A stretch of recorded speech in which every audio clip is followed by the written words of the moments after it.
lonely. All the other filter minds are scared of me. No one talks to me.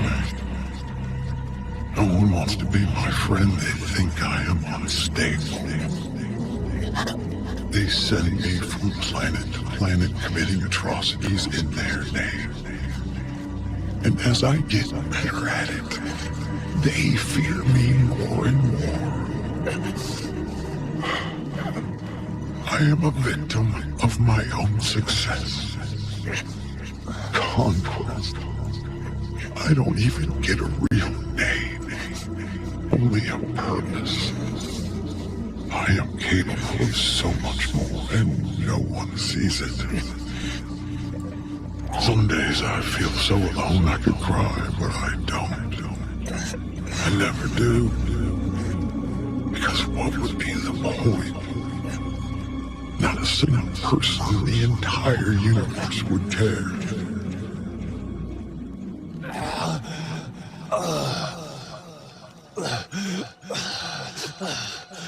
Take it to your grave. Fucking J's, cause I got me nigga, give him something to hate. Told this bitch get out my line, this is not a play. I got a whole nother line, I be making plays. Get my pockets fat as hell, they said I put some weight on. Paid a couple bills, I brought my choppers in like Trace. And I be getting to the money, nigga, all day long. Yeah, bitch, I'm from the Memphis, it is not a fake song. Yeah, this bitch looking at me, baby, with your way. Hold up, I ain't got nothing for you, baby, but a way. My main bitch mad at me cause a nigga stay gone. I'm just going to get this bag, I'll be back, won't take long.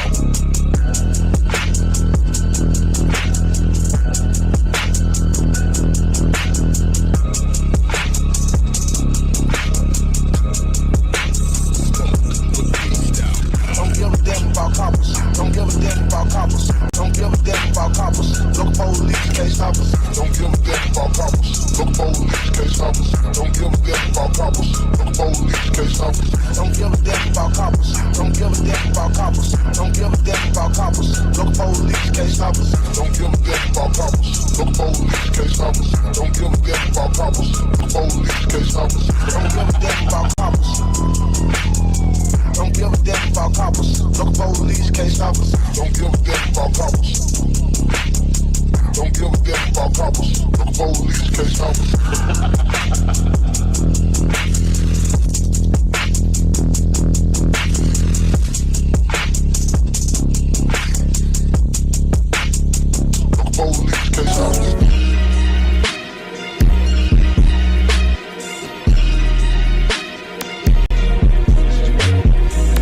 For our last and final piece of the day, we got a very handcrafted, beautiful, one of one. This is out to being honest. It's under the block, the label set. Roll the dice on me, place your bet. Name a nigga that's harder than me that you met. Get your body hit out in the valley like red. I've been ballin' so hard, I done worked up a sweat. Vicky Valacourt, water my neck. I'm a dog off the leash, I ain't nobody pet.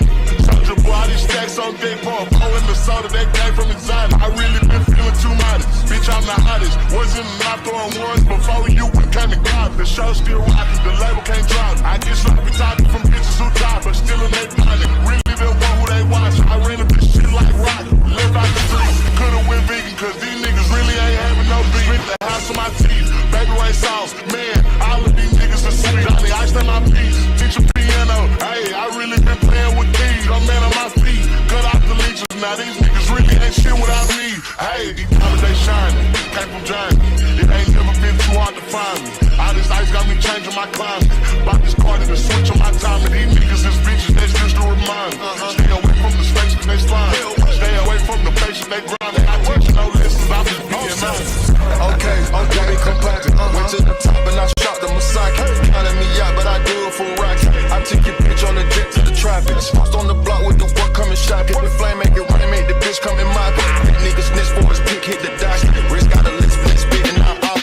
Pick up his grave if you reach for my chain. I ain't never been down, let that chopper go bang. Hit the drill and we pop his head off like champagne. Green and white forges, this shit Notre Dame. Double R color and brick of cocaine. Mental illness, the cool got no brain. No filter, bitch, I'm trying to fuck on your frame. Make the bitch sit on the dog, how she trained. Put her in powder, she told me she proud of me. I'ma shit on the ones that had doubted me. me. I won't let a broke boy get no clout on me. I'ma let a hoe boy get this 30 piece. Niggas try to call, but they can't get no reach. I'm in Malibu, Noble up on the beach. White diamonds, albino up in my teeth. Feel like I've been praying for my enemies. They shining, came from Johnny.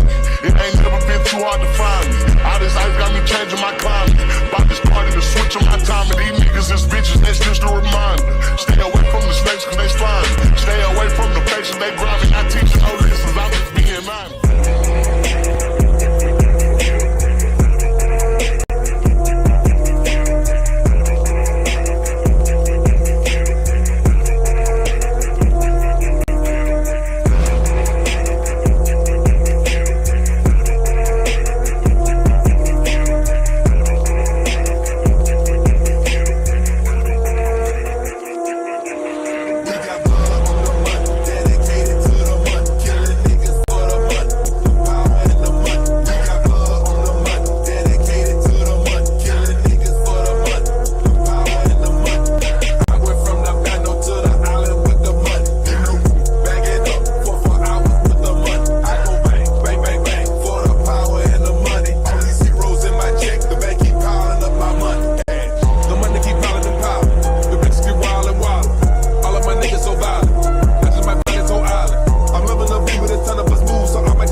going on? What's up? Shit, we dropped everything.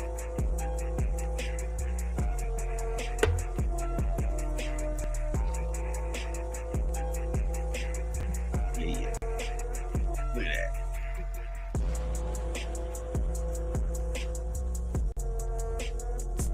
What's been going on? Chilling. What's been going on with you? Y'all are the ones that disappeared. I've just been getting shit together, man.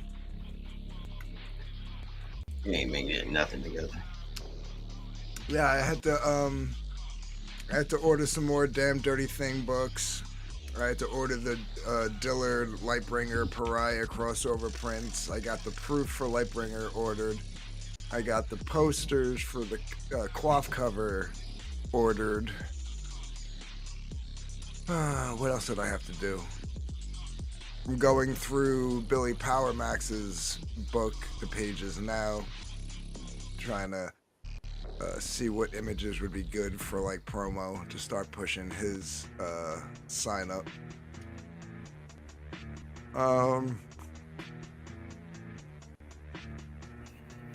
Trying to get some shit done around here, which not much actually gets done around here. Around your house?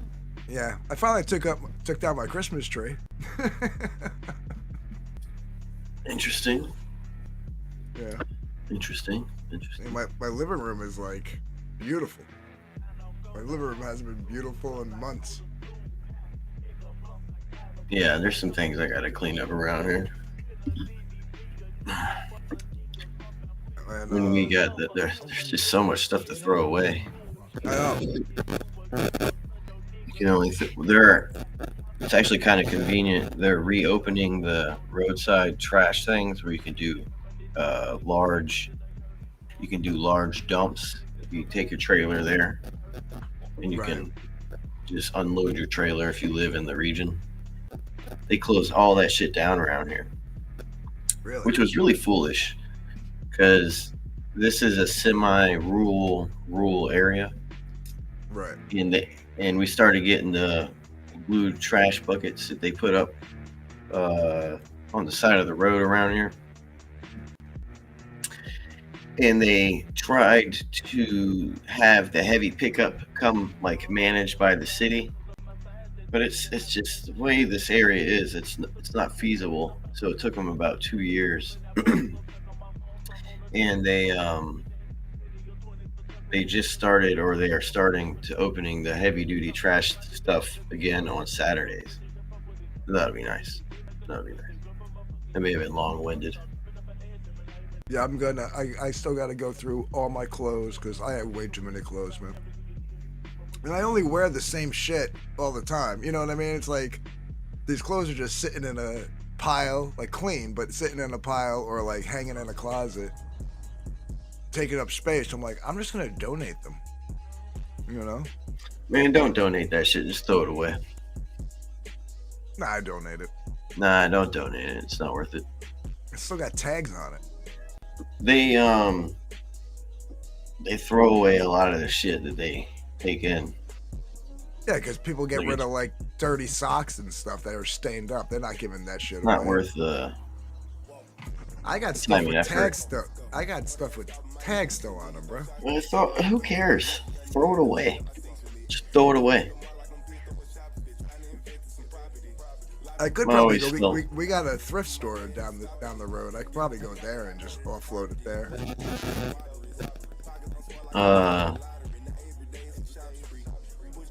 I've thrown away so much shit. It's dumb, and I still have so much stuff to throw away. I still have stuff to throw away from when our house flooded. But I got our trailer. We have a trailer that's like maybe 14 feet or whatever outside. It's an open trailer. And man, I got some tires on there. I got trash cans full of shit. Random kids' toys that are just sun bleached. I've put some stuff on there, and I want to throw a few more things on there as soon as it opens. Going straight to that place to throw that shit away, to load some more stuff up. I got to I got like 2 grills that are like 20 years old, rusted out, that are just sitting behind my shed. I gotta find out when like the bulk pickup is and throw it out on the curb. Yeah. See, it's not worth it here. And then the reality of having such a scenario as ours, like it being such a broad area of ruralness, that it's not feasible for people to fill up a truck throughout the month to randomly or try and program according to how, like, when people want to schedule their pickups and how it has to correlate. Like, why not just keep the area open where everyone has to drive to your spot and dump at one location, so the person is spending the money in gas as opposed to the city spending all this money on these handful of trucks. It's like it's nonsensical. And they said it would get like they said it would reduce the amount of trash that is on the highway, the state highways that go by here. There's like 2 of them, you would say. Right. But the trash is just about the same. If not more, because maybe you're cleaning. It's just it's a whole nonsensical racket. Yeah. Well, see, it's the other way around here. Like it would make it would be pointless for me to have like you said, like you have like a trailer that you throw your shit on. I mean, I have the recycling center like 10-15 minutes away that, like, if I miss like leaf pickup or some shit, I can take it down there myself. Or I could, if I had a trailer, I could take those fucking grills down myself. But where am I parking a trailer here? You know what I mean? Yeah, So- well, in your yard you could park a trailer. The one that I have, I probably could do it in the yard, but Yeah, yeah. that thing is so useful. It's so goddamn useful. Like when our water heater exploded, I went there with the trailer, put the water heater on the trailer. You know what I'm saying? Like it's so damn useful. Having a trailer, like it's very useful. So it seems like I missed a lot of shit while I've been. Oh yes, indeed, indeed. So why have you been purposely disappearing from the audience? I told you, I've literally just been busy. I talked with Doc yesterday for the first time in like a week, just to touch base about like some shit, and he said Dillard's MIA. I'm a little concerned about that. Well, I would imagine he's finishing up the book. His part of the book is done. It's been done. Yeah, I mean, he's just waiting on them, you know. Wouldn't I don't know? Like, y'all worried that he's sick or something? Oh. Again, I haven't really been paying attention, so I don't know. Like, I mean, last time I spoke with him was last Monday on one of his off airs where he was just like drawing, like doing some commissions and shit. Right. And he seemed all right. You know. I know. He's stirring up drama and saying he's sick. I don't know if he's sick. The doctor said that he hasn't been around. And then I looked at his Twitter and I looked at his DM group, and yeah. Oh, Praetor is right. When all that drama was going on, Dillard put that video of him washing his hands. Yeah, he told me what the real meaning of that was. I don't. Oh, okay. He said he could see why people thought he was washing his hands or something. I was like, yeah, no shit. He knew what that shit meant, motherfucker. Actually, if you go back and watch the video, he was showing the consistency of. Dillard was on Iron Seas yesterday. Yeah, I know he had that scheduled out though. So I'm sure he's keeping up with his obligations. Actually, I believe he was supposed to be on 2 weeks ago, but they never reached. It's a long story. Bats was telling me about that, but this nigga been avoiding reality and shit. Who, me? Reality? I've been living in reality. That's why I gotta come back here. I gotta get a little bit of like online nonsense to like snap me out of reality. Well, I'm the last person to do that with. Yeah, but you keep up with everything. I ain't gay. I don't know what's going on with everyone.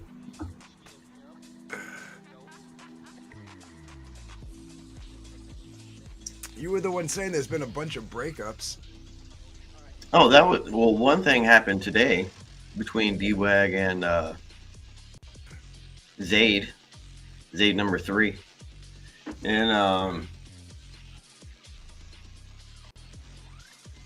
I had mentioned Dean was doing a weird video about the courts. And I'm like, what is this gay bitch doing? Black Justice, wash your hands, niggas. Yeah, he apparently the hand soap his wife likes to buy to him reminds him of like the look and consistency of sperm, and that's what the video was supposed to be about. What? What do you? The hand soap, the pump, like the liquid hand soap. That's what Dillard's video was. He was just showing the nastiness of the soap. Okay, interesting. Interesting. At least that's what he told me. Take that with a, for what it is. Zayd got the EVS swollen ego now. I have to go look and see what happened. Yeah, well, I don't know who Zayd is, and I'm always like,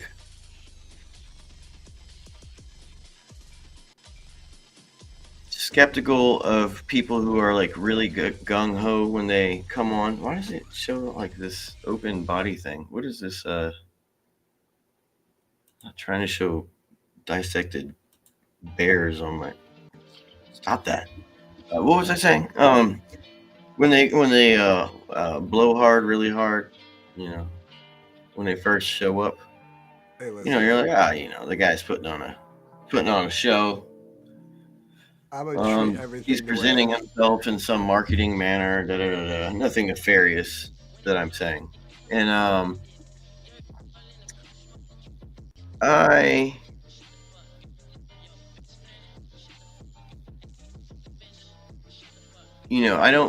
I'm not a type of person to put faith in anyone. Like I don't have that type of friendship level with people on the internet. And I think some people, unfortunately, do get to that level somehow, some way. Huh? You love me and you know it. Well, so I'm kidding. You don't have to. Yeah, like I see what you're saying. Yeah, but I consider you one because you are a bartender, and I've used this example previous times. And I even used it when Well Red was annoying me about you. And I'm like, yo, Anthony's a hustler, but he's a bartender. So, he knows how to read the room. And it's not that he's trying to be disingenuous. It's just like, he's the type of guy who puts himself in certain positions and he knows how to be in those positions. And, I'm not trying to, I said positions too many times, so it sounds like a gay thing. And, but he knows how to put himself in situations where, he can cool it with the crowd. And it's no big deal. And, chitty chat, and see you at the next bar next weekend, whatever the case may be. See you at the darts or the pool hall. I was like, that's how I feel Anthony is. So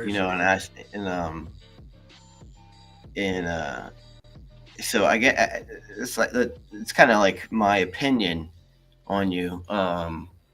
Pretty accurate. Yeah, like it's kind of Ethan and John kind of explained it in a pretty decent way as well. He's like, granted, they're probably RDM conversations. It's probably always like individualized male behavior in the conversations, right? So there's no directing or no one's direction, no management. It's like everybody's chiefs and the chiefs can manage themselves just fine. And John was like, I've never fucking even met Ethan. We don't talk on the phone. There's no outside of what you kind of see is kind of what is kind of like how everything is kind of managed in some way, and I kind of see my friendship with you on the internet in the same way. And I was watching D-Wag and Zayd today go on how they were, and I told D-Wag not to break character too often, and be emotional about this shit. And you do see crazy people like Liam and a handful of other people who get crazy emotionally involved. You talk on the phone a lot, you're DMing with each other a lot. I mean, it's a bunch of homosexual or feminine women behavior. It's kind of how I see that. you know, Well, I mean, when it comes to Zayd and D-Wag, I mean, they've been boys a while, and I'm sure they'll sort it out. That's why I always handle things the same way I always handle things. My name is Paul, and this is between y'all, because I ain't gonna get involved in some shit, and then like a week later, the two of them make up, and then I'm the asshole for quote unquote taking a side. You know what I mean? I also use this example about my Jewish boss on another stream. You can just say boss. No, he was a Jew. And you remember I was telling that story? Mm-hmm. I got transferred to a new store. You know, I'm the new boss, and I shake a hand with the first assistant, second assistant, whatever it was, and I didn't look him in the eyes when I shook his hand. And he was in the Navy, and Can I cut in real quick? yeah. I see Paulus and Chris are talking about Zayd, and Chris is saying he flip-flopped from Bar's stream to when he was on Cockfight with Dillard, and ES was in the stream and whatnot. It was kind of kayfabe-ish, according to D-Wag and Zayd. But also, even if it wasn't, if you actually go back and listen to what he says, he was basically criticizing the man while still saying, but it's like, Ethan, if you're listening, I love you, but blah, blah, blah, X, Y, Z. So he wasn't like shit talking, or what have you. I mean, I've done basically the same thing. Like, I like Ethan, but I think he's being an idiot in this XYZ situation. No, man, I don't give a shit about that. Ethan is doing just fine. Right. I'm not going to get tied up in that. But I only brought him up because of how that conversation went and what he said or what John said in relevance to like how John and Ethan's relationship is. It's kind of like I was saying, like how he explained is kind of like how your and I's relationship is, so to speak. Right. Like it's really not that deep, and, and it's just joking most of the time, busting balls. Yep. Yeah. I was going somewhere with that, and you got distracted by the fucking chat, and my bad. Yeah. Son of a bitch. No, but I get what you're saying, man. Like, that's why, like I said, like, it's the same thing as like when your buddy, has a girlfriend for a long time, right? So you kind of get to know her, and on a certain level, are friends with the person, right? Then they get into a fight, and of course you got your boys back because it's your boy, right? Like, it's like, yeah, I'm friendly with your girl, but you're my boy, right? Like, so, and then you talk shit about the girl, and you're like, fuck you, you hoe, you fucked my boy over, blah, blah, blah, blah, blah. And then a week later, they make up and they're back together. And now you're the asshole friend that she never wants to be around because you called her you just don't get involved. My name is Paul. This is between y'all. Yeah, I see where you're coming at. I see your side of the argument. Yeah, I see. Yeah. That's what I was getting at before you interrupted me with your gay story. My boss, my Jew boss, homie had said, yo, that motherfucker shook my hand without looking me in the eyes, right? So that's the first thing this Navy dude says to my Jew boss, and he was a reckless individual, and so literally one of the first thing he did within like the first 5 minutes of like me coming to this new location, James brought me and the dude together. He's like, yo, bro, you fucking shook his hand without looking at him in the eye. And I was trained and brought up by James, and James is a very direct Jew. And he's one of my, like what happened with D-Wag today with Zayd is like kind of what happened with me and James, like when I broke up with James type of behavior that was explained today. Man, this is when I had Facebook. I deleted Facebook like months after my my outlandish behavior, and I didn't lie. But anyway. he made Anthony. So we shook hands, and I shook hands with dude, and he had fucking blue gray eyes, bro, and I hate those eyes. I hate them with a passion. It's like one of the most disgusting eye colors on a white male. Is like these dead zombie blue gray eyes, and why was I even telling that story? That went far too long. You interrupted it, and it was going. I derailed. I apologize. Yeah, this dead damn bear. What's happening?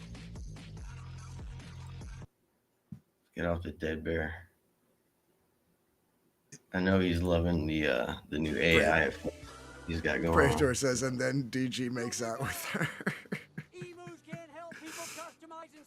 KSS is in the chat, and he said that he only sends me gay pictures that he doodles of me and a Lazmat, which is true.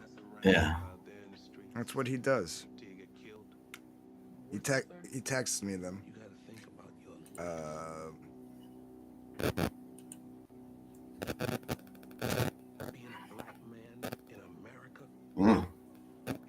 Man, I got some stories. You ever heard of the rapper DJ, or not DJ Paul, but Project Pat? No. He made that song Chicken Head, whatever, however that beat goes. Anyway, he's part of 3 6 Mafia. He's Juicy J's older brother from 3 6 Mafia. You know what I'm talking about? I know 3 6 Mafia. I don't follow hip hop, man. Not like this and that. It's just not my bag. I don't feel like going on about that story then. It ain't worth it. So, besides pretending to be busy, why haven't you been streaming and doing things? I have been busy. There's no pretending. Like tonight I worked. That's why I didn't do a show tonight. Bro, you a smiling ass motherfucker when I said that. Turn your camera on. I hate that. I got gay coloring and you got, yeah, there you go.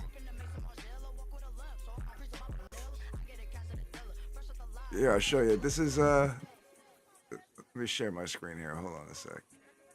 All right. 1 second.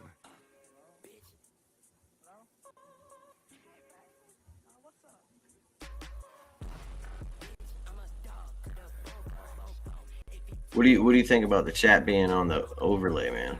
I think that's pretty cool. Yeah, I used Restream way back in the day. You're the one who suggested this to me. I should have used a referral link. But I didn't because I'm rude. You are rude, but what are you gonna do? I try to be. So this is what KSS sends me. But what's cool is you don't gotta like highlight anyone's chat. It's just up there like that. Yeah, you don't have to sit there and click and click and click. So. What is this gay shit? So KSS was watching Alasmat's horror movie review stream and was doing horror doodles, and he drew me as a vampire, and then he drew Alasmat as Frankenstein. I better be on that motherfucker. I don't know. There's only 2 pictures he sent me. Oh. Where's Kid Ben? I ain't seen him around. I mean, I kind of took a break for a little bit from the chat. I got tired of. Well, he's right there in your chat. He says, "My Jew boss was my favorite NBC." No. I'm talking about. I don't know what I was talking about. I was expressing emotions just now. I apologize. So, I'm gonna ink those, and I'll send the Lazmat his.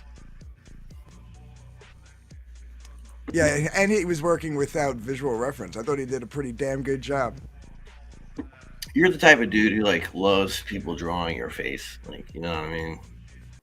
I think it's funny. I don't mind being like the butt of a joke or a troll if it's like. No, I don't mean that. Like you just like, man, you see that and you're like, man, I'm gonna print that shit out and put it in a folder.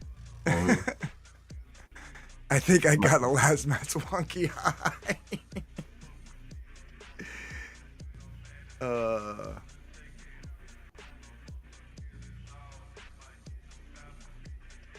You ever break dance like this shit right here? no, I never popped and locked. That's a shame. Is this Soul Train? I don't know what the fuck this shit is. I remember Have a good one, Chris. fuck you, Chris. You gay son of a bitch.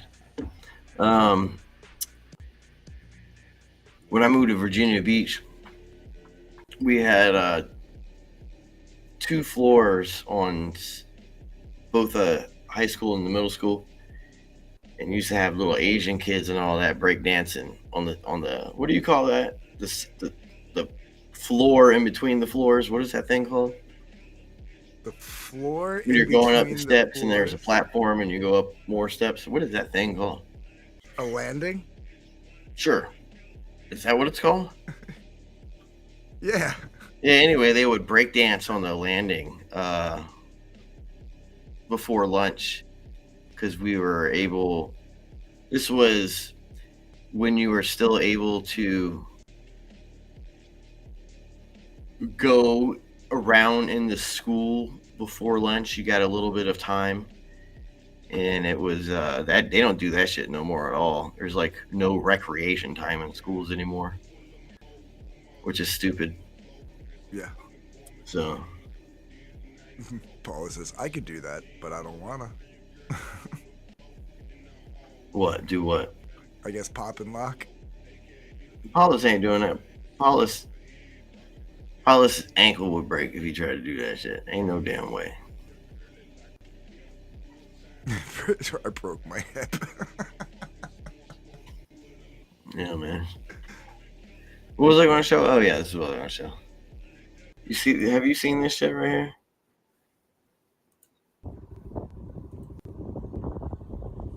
What is this?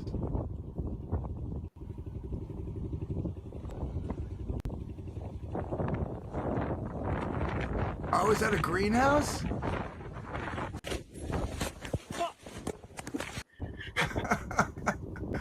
What the hell? Ain't that crazy, It doesn't even look that windy out. bro? That's Final Destination right there. I'm gonna get a beer up here, everybody. I'll be boning Martina for you. Kaya says this, I can't draw Jadala. I clearly would need to draw him as a Cenobite. And that's kind of been ruined for the time being. Oh, leave Ali alone.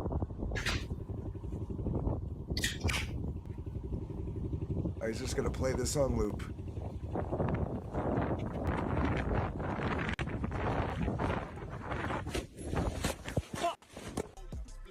Praetor has it land on him. It looked like it landed on the ground and then rolled on him. Yeah. Yeah, bro.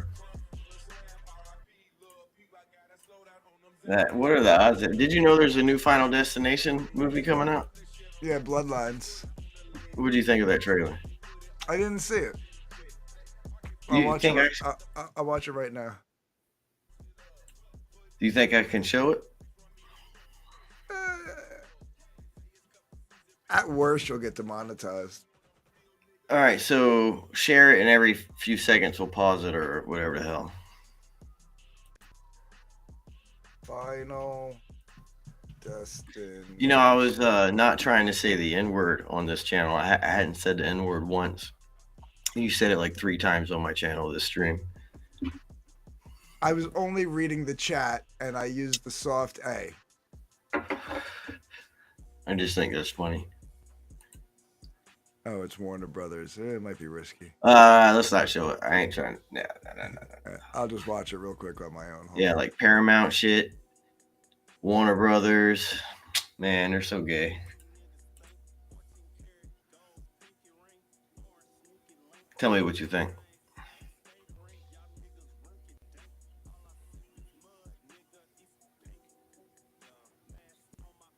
All right, first off, with the broken glass, like the first thing you do if you break a glass near an ice well is burn the ice.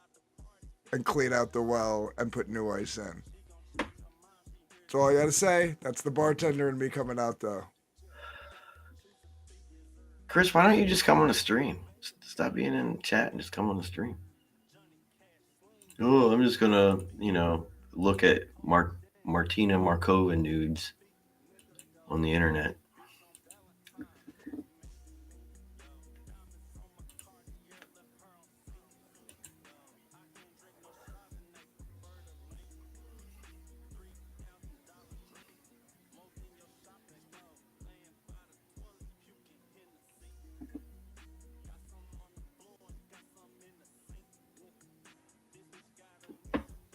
You share? Oh, sharing it.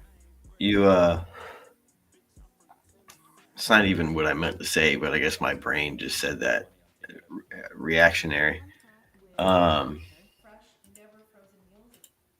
Did you see the new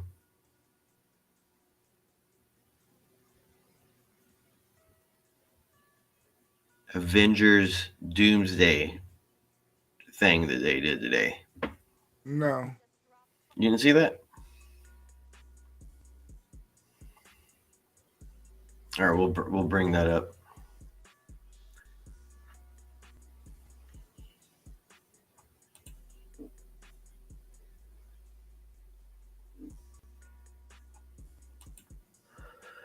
My ADD is like going insane today. I think like I'm getting bombarded with Wi-Fi signals or some shit.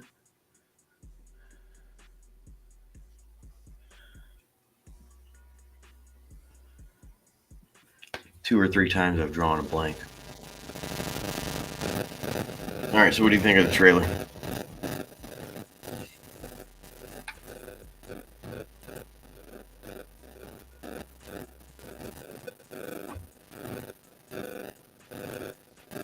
All right, so I mean, it just seems like another Final Destination movie. But are they trying to say that, like, this grandmother is like the starting point of everything? I have no idea. I've only watched maybe 2 of them, maybe 3 at most. I don't even know how many there are in total.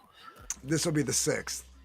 The hell no. So maybe 2 of them. I saw the one where they're on the highway and the tree trunks fall off the 18-wheeler. The telephone poles. That's the second one. Yes. So I've seen the first and second one. I've seen them all. What's with the interference? Jay Donnelly gets that with his mic sometimes. What happened? You get that like staticky interference every now and then. Did it just happen? Yeah, it happens all the time. I just ignore it now. What are you talking about?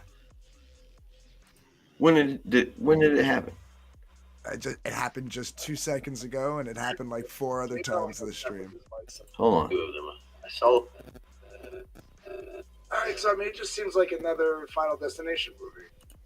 Oh, it does do that. I wonder. It happens all the time. I just ignore it now.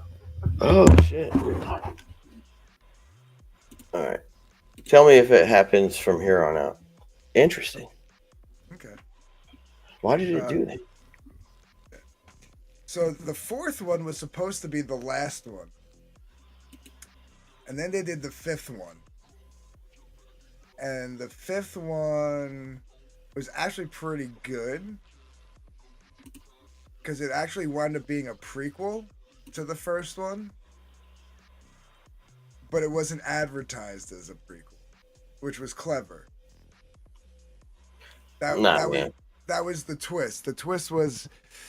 And it's funny because when you look back, right? Because the first one came out, what, like in 1999 or 2000 or something like that?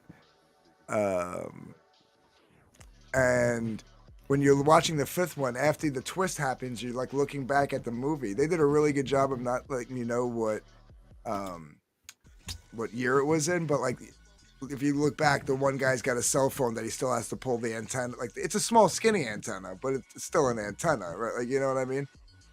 Out of his cell phone and stuff, but like it ends with the main character who survives getting on the plane that the first movie starts on. So it winds up being like a prequel, and it was clever. I got to give him credit. It was good.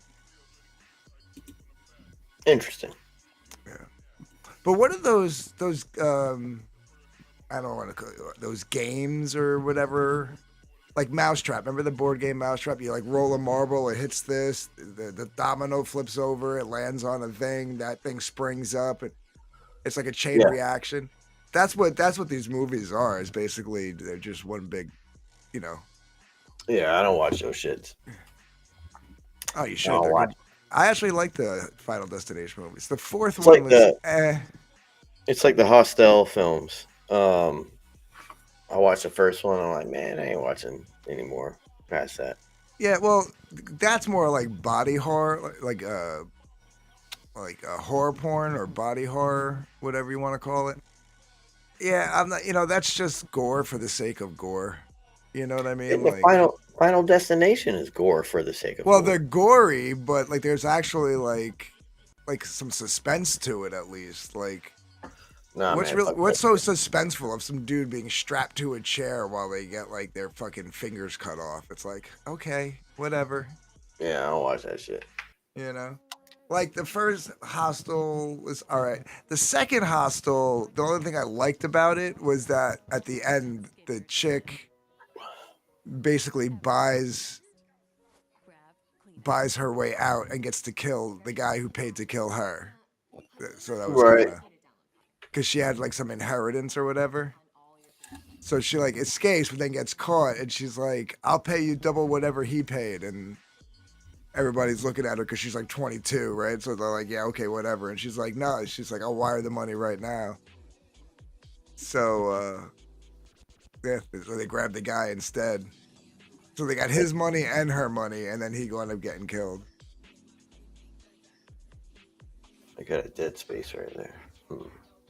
But yeah, the third Hostel was stupid, and it was so low budget. That's the one thing with those movies is they tend to get more low budget as they go on. Yeah. It was like Well, four guys. VIP rise up. Did you see the new trailer for Aqua Teen Hunger Force? No, they're coming back out with that? Yeah, Peter Dinklage is the mop dude. What? Oh wait, Yeah. are they doing live action? Live action, and Peter Dinklage is the Toxic Avenger. Wait, Toxic Avenger and Aqua Teen Hunger Force? Did I say Aqua Teen Hunger Force? Yes. Jesus Christ, bro! I told you my ADD is off the charts. I feel like I told you I'm getting zapped by rays, and you were bringing up my phone or my microphone. What's happening? Jesus Christ! See, even Praetor is like, there's a new Aqua Teen Hunger Force? I did not mean to say that. Why did my subconscious say that? I did see something about a remake of Toxic Avenger. Jesus Christ! Toxic Avenger. Oh my God! Aqua Teen Hunger Force. Why?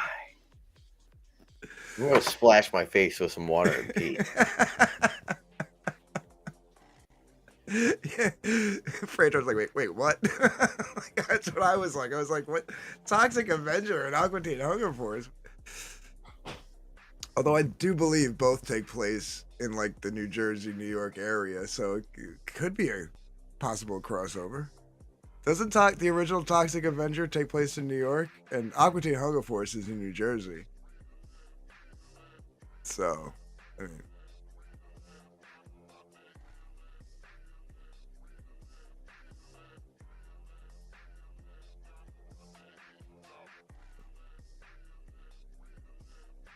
it's funny. And he said something about Doomsday. What's going on with Avengers Doomsday?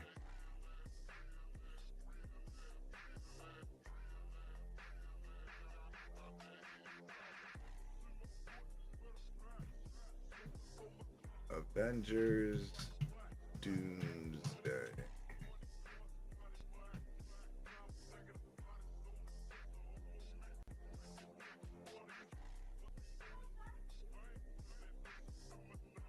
Dinklage should play the neighbor in Aqua Teen Hunger Force. Oh, what was his name? Carl.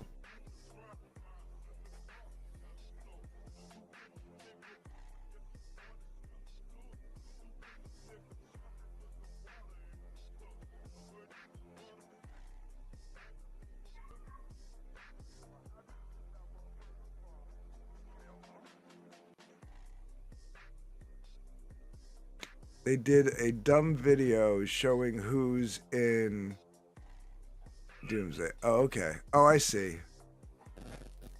I think I'm on it now.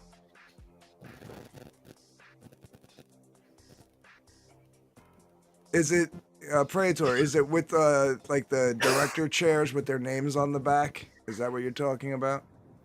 Because that's what I see here. May or may not have fought gravity. Vanessa Kirby. Who the fuck is Vanessa Kirby? Oh my god. Hold on. Now I gotta look up Vanessa Kirby. I ran through my house.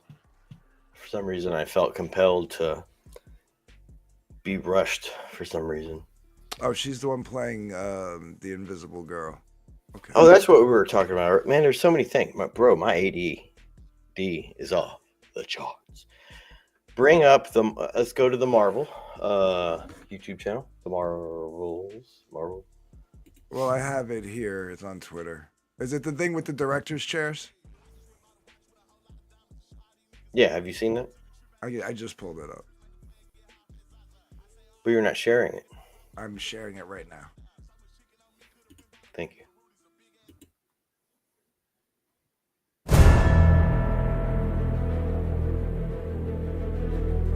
All right, Thor, Invisible Girl, War Machine.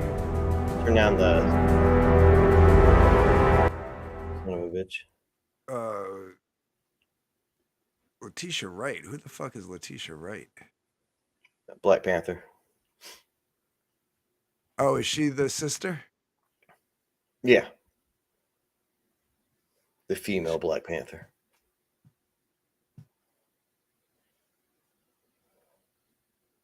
Are you confused? I was just looking her up. I was just trying to remember what she looked like. She's kind of cute, bro. Would totally munch. Paul Rudd. Rudd. Okay, so Ant-Man. Wyatt Russell. God damn, it could be Yeah, the U.S. soldier. Oh, really? Yeah. He's in the new movie coming out, Thunderbolts. Right. Or U.S. agent, whatever you want to call him. Yeah, I know what you meant.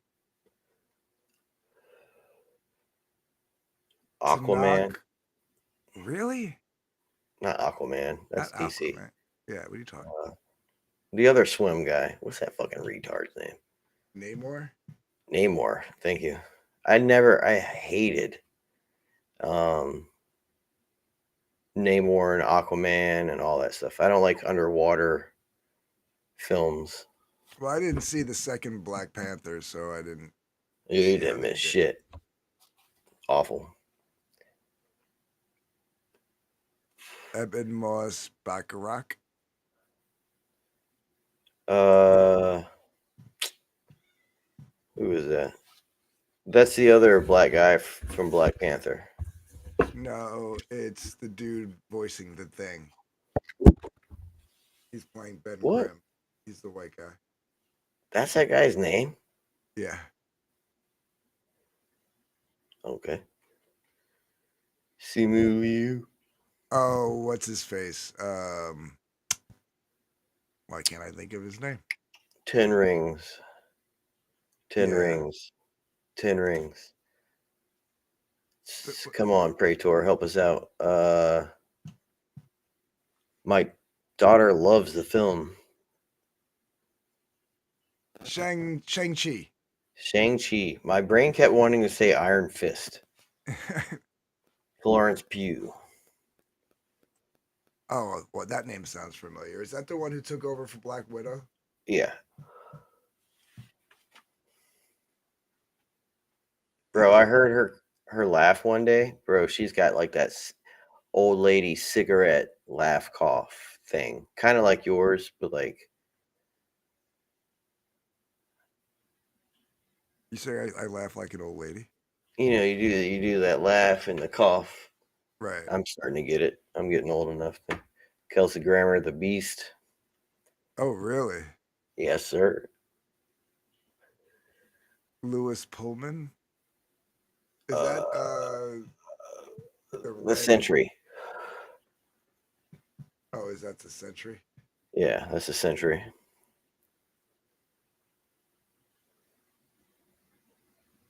Okay.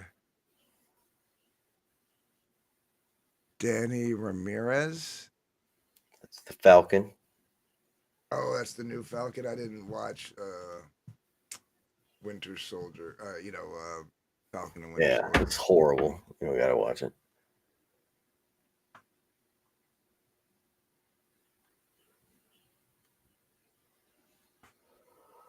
Joseph Quinn? Mm, Is that the guy playing Human Torch? Human Torch. Okay. Okay. I'm asking. I don't know. I'm gonna look it up. I think it is. I think it is. Quinn. Actor.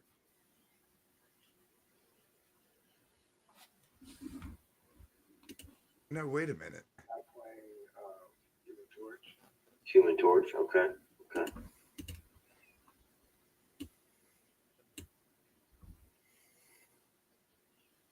Who is it? Is it him? Bring Oh, it. it I is mean, him. He Human just- Torch. Yeah, it's just that his natural hair color is brown, so they must have either put a wig or dyed his hair blonde for the movie because it didn't look like him.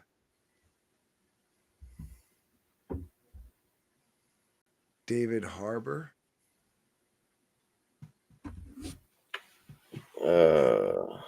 That's the Russian Captain America. What's The that called Russian again? guy, right?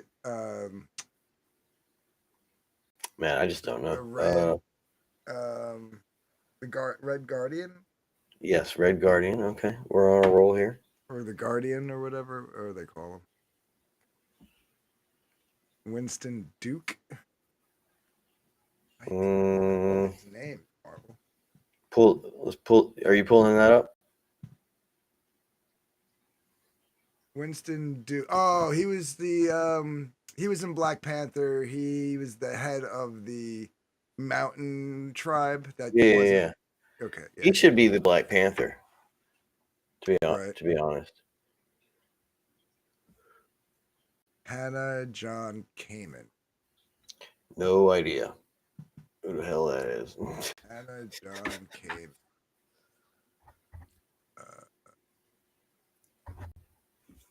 She's gonna be in Thunderbolts and in Doomsday.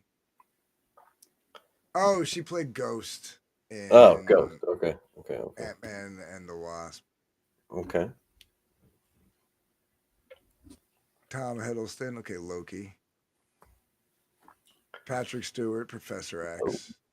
Yeah. What is he, like 100 now? They got Ian McKellen? Magneto. Is he still alive? Yeah, bro. No, he's dead. Boy, that's terrible you said that. And he's clearly in the cast. Age 85 years old. I thought maybe they were going to try to do some like posthumous CGI shit. 85. My gosh. Alan Cumming. Cyclops, right? Sounds familiar. No. Nightcrawler, the guy who played Nightcrawler Oh, shit. in X2. Nightcrawler.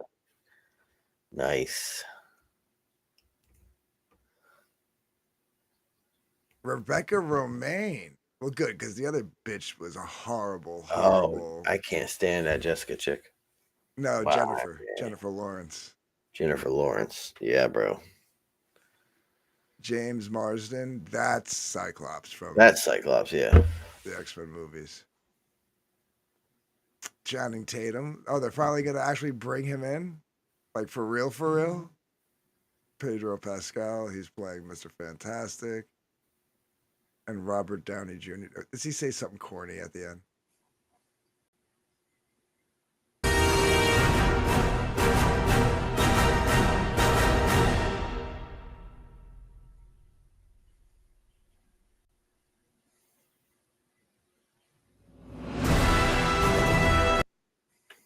Yeah, bro, it's dope. It's So dope. no, no Chris Evans, huh?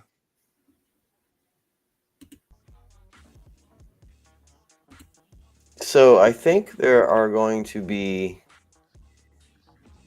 other people in there, to be honest. But that's cool. They started filming, bro. Well, Do you it's know that gotta, shit was it's like gotta, five or 6 hours when they premiered it? it's gotta be like 20. It's taking place in 2026, Pretty dope. so they better be working on it. So, do you have any thoughts or opinions on like how the doomsday scenario is going to play out? Well, I mean, they're doing the Tony Stark Doctor Doom, right? Isn't that what they're doing? Yeah. Wasn't that like something in the comics that like that happened after I stopped reading? No, I don't think that's ever happened. Like an alternate version of Doctor Doom was Tony Stark. That was Tony Stark. No, I don't think that's happened. So then, how are they going to explain him looking exactly like Tony Stark? So, there's a couple stories that I think that they're going to play out and use. And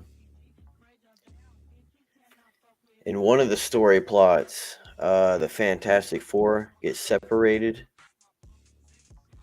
and Pascal, who's playing the Reed Richards, gets separated from Invisible Woman and his son, and all that. There's a story in there, Right. and you remember they just had leaks that came out of all of the characters that were like in they basically had like the war they were do you ever watch Secret or do you ever read the Secret Wars book, the second version, when Doom like put all these parts of the universe together and is the last planet on Earth, or the No. last Earth planet to exist? I didn't read that. No, I was done reading by that time. Yeah, I so barely remember the original Secret Wars, to be honest with yeah, and it was the original was cool, but it was kind of corny and there wasn't much to it. The second one was like pretty fucking deep. Well, the first Secret Wars with the Beyonder was to make those toys, which I have 2 of them sitting over there. There's no lights on in your room. Yeah, I know, but I have them sitting over there.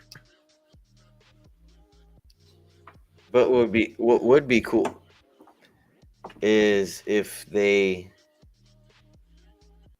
somehow, because you remember in the original Secret Wars, the black symbiote suit gets on Spider-Man. The Fantastic Four is kind of involved with that in the original Secret Wars book. Yeah, they So that's kind of, it would be cool if they used both of them, use both of those stories. That would kind of be clever. Oh, here we go. So this is. Here, let me share this.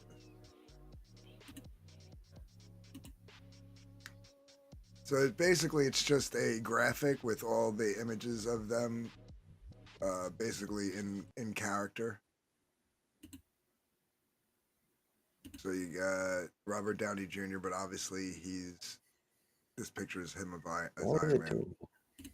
Thor, Loki, Ant-Man. There we go. Yeah, I would. Sebastian Stan. And then down here it says reported Chris Evans. What's his face? The guy who plays Doctor Strange. Tom Holland. Oh, and Captain Carter. Yeah, that'd be cool. They have to have. I don't know. I don't know where they're going with this. I mean, I kind of do, but I kind of don't. I feel like it's probably just gonna be Doomsday by name. Um, What do you they're mean, gonna Doomsday by name? it's probably not gonna resemble anything close to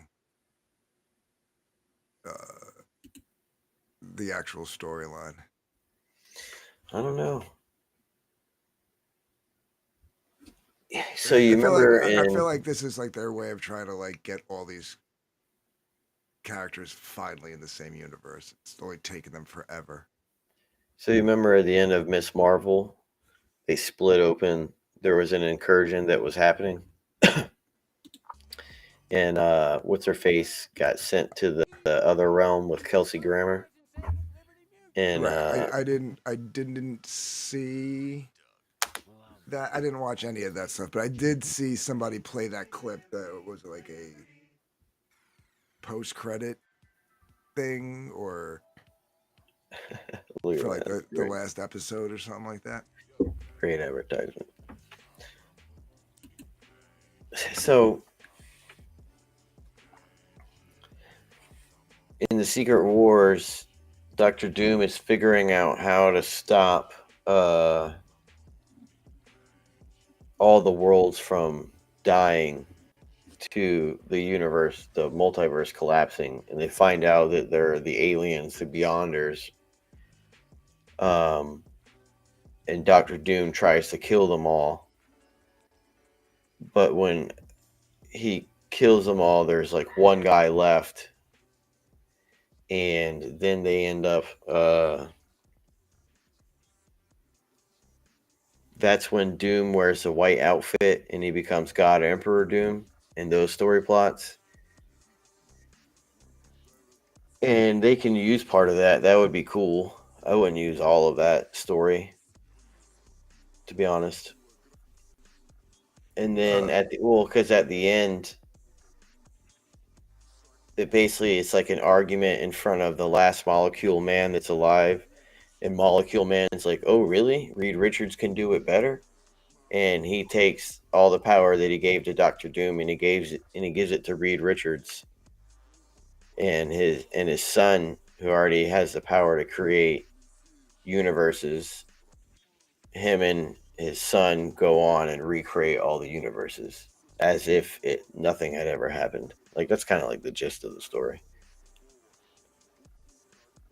But it's pretty brutal. Like in that story, that's that story where Doctor Doom rips out Thanos' spine and skull like a Scorpion from Mortal Kombat. Or is it Scorpion or Sub-Zero? Who did that? I forget. Let's bring the chat back up. Yeah.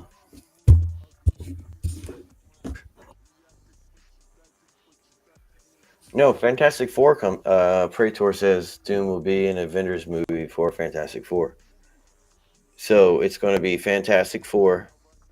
And then at the end of Fantastic Four, he's going to have an appearance. And then there's going to be Avengers Doomsday. And that's like a Doctor Doom movie, which I think is going to be fucking cool. Because there's rumor going around that Robert Downey Jr. is writing the origin story for Doctor Doom. Do you think that he's going to be the official Doctor Doom, or that he's just going to be some version of it, and then there's going to be a real Doctor Doom? Because I heard that too.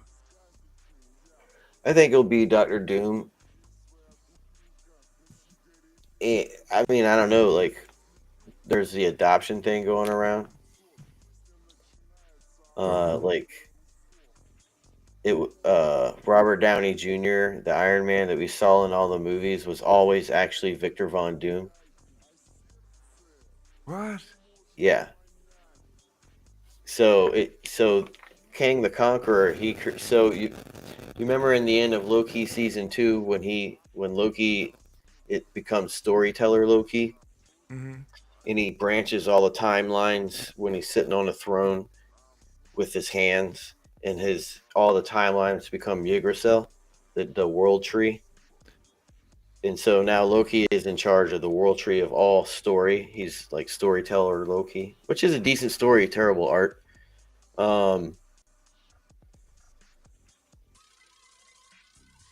Doctor Doom, when he becomes God Emperor Doom, he actually puts like his kingdom inside of Yggdrasil. Like he combines, like he puts his castle inside of the tree of Yggdrasil.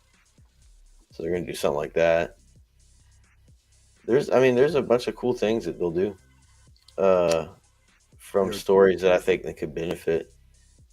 Check this But out. because you remember in Iron Man, the first Iron Man, when he first, you remember when the bomb blows up and he falls to the ground and he opens his shirt and then he passes out and then he wakes up and he's in the jihad tunnel Hmm. with the other Arab guy. When he first opens his shirt, the armor that he's wearing is green. Well, it's military. Well, no, it's Stark tech. So and there's a couple other hints that Marvel has thrown in there a few times about Doctor Doom. And if you remember, Robert Downey Jr., the first time he ever auditioned for Marvel, he actually auditioned for Doctor Doom for the Fantastic Four film. And how serendipitous is it that now he's playing Doctor Doom with Fantastic Four? That's kind of funny. Think about it. And they say But- if Chris Evans comes back, they don't know, like, is he going to play Cap or is he going to play Johnny Storm? They're probably going to make him the evil Captain America if they bring him back. Oh, the one that says Hail Hydra. No, the one where he has no nation, not the Hail Hydra one, but where he's like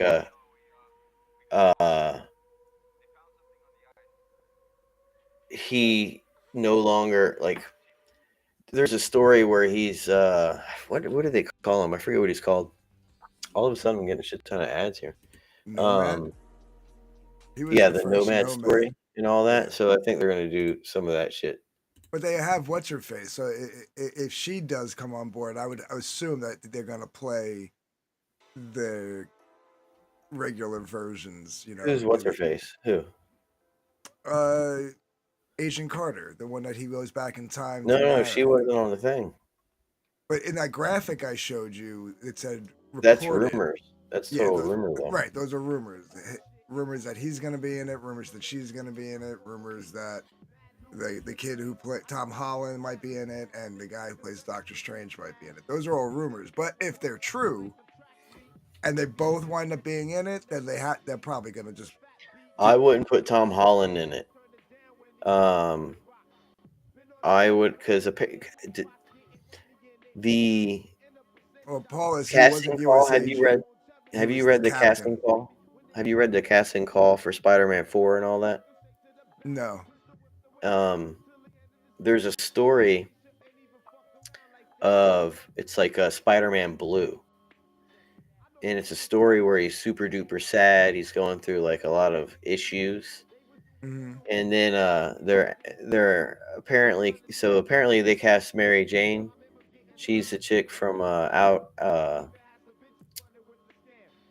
the HBO show with the aliens and the girl who screams. Fuck. Oh, yeah. Anyway, they hired a redhead girl for Spider-Man, and they also hired another chick for Spider-Man, and they're claiming that she's the Queen Spider or Spider Queen. I have She's no the clue one. who Spider Queen is. She's the one where she's like she can morph her body into a regular human and take different forms, but she's actually like this 30-foot tall spider. She's like a demon spider, and she can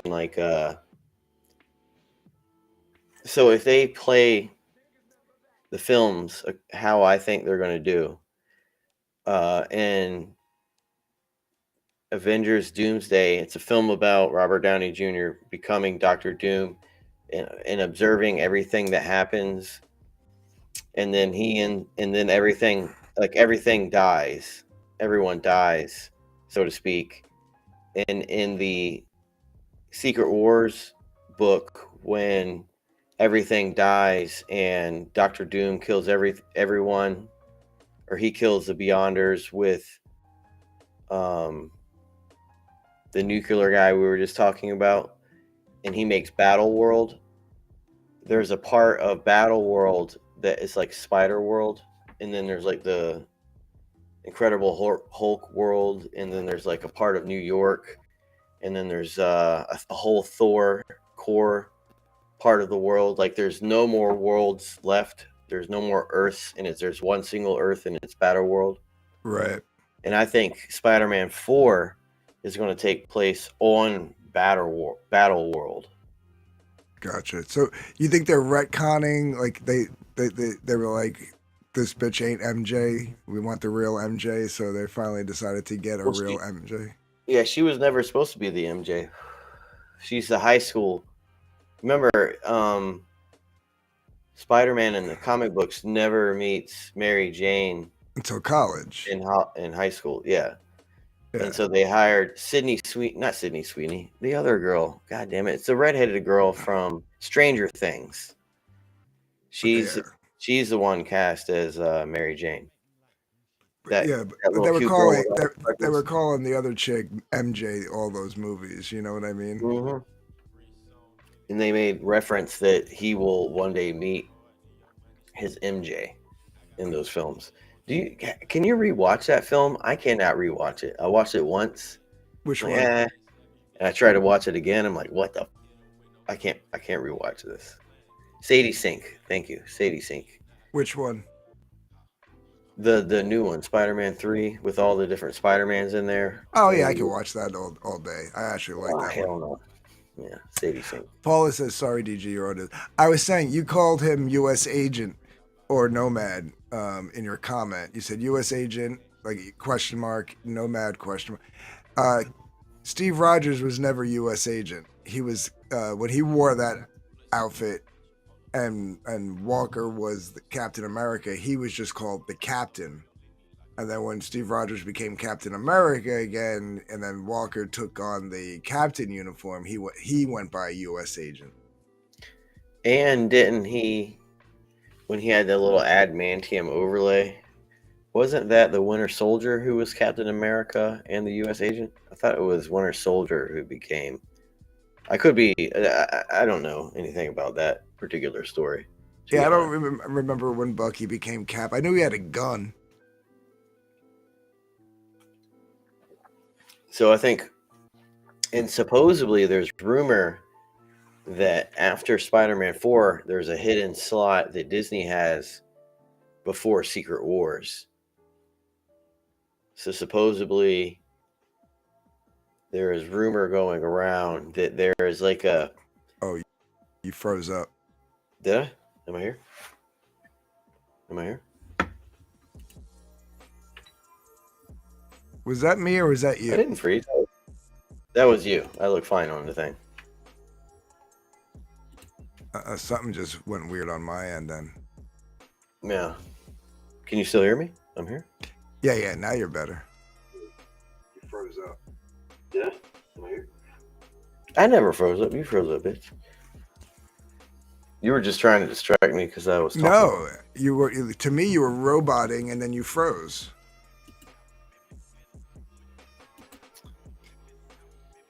But yeah, whatever. You're a liar. What was I saying? It could have. I don't know. That's why I couldn't hear what you were saying. Oh, the hidden movie after Spider-Man 4 and Secret Wars. There's apparently like a movie that might be in the works. It's kind of like Daredevil, or excuse me, Deadpool and Wolverine type of production. Supposedly they're gonna squeeze some type of that type of movie in there. That would kind of be cool. That'd be big money. Yeah. But share my screen real quick. Sure.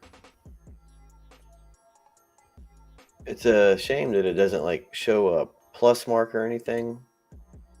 It just kind of shows a glow, and that's not like a track. Like it doesn't. Check this out.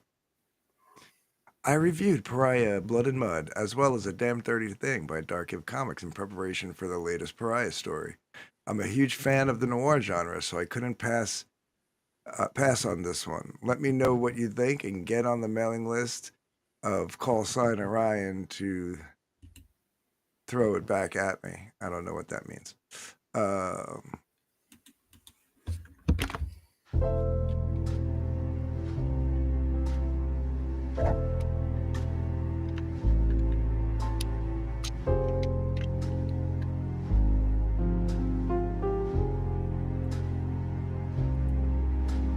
I had been looking for a comic to review, but in this town, any step in the wrong direction leads to trouble with the internet mob. Sometimes the guy can't catch a break.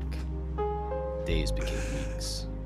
I like that. Any step in the wrong direction gets you in trouble with the internet mob. Yeah. It's like, am I allowed to review this? Weeks became months. Then I caught a lead. It's black and white, but it'll do. I followed the leads where they would go, which led me to some unseemly characters. What do you want? I want answers. What's the deal with this noir comic? You mean A Damn Dirty Thing? No, the whole Pariah story. Sit down, let me get into it. Alright, first you have Pariah, Blood and Mud. Then you have A Damn Dirty Thing, a Pariah story. Story by Doc Blaylock. Edited and lettered by Anthony Romano. Supplemental inks by Anthony Romano and Jeff Priester. Supplemental edits by Piper Steed and Tanner Hurley. Alright, skip it. Fine. Cover C by Luke Stone.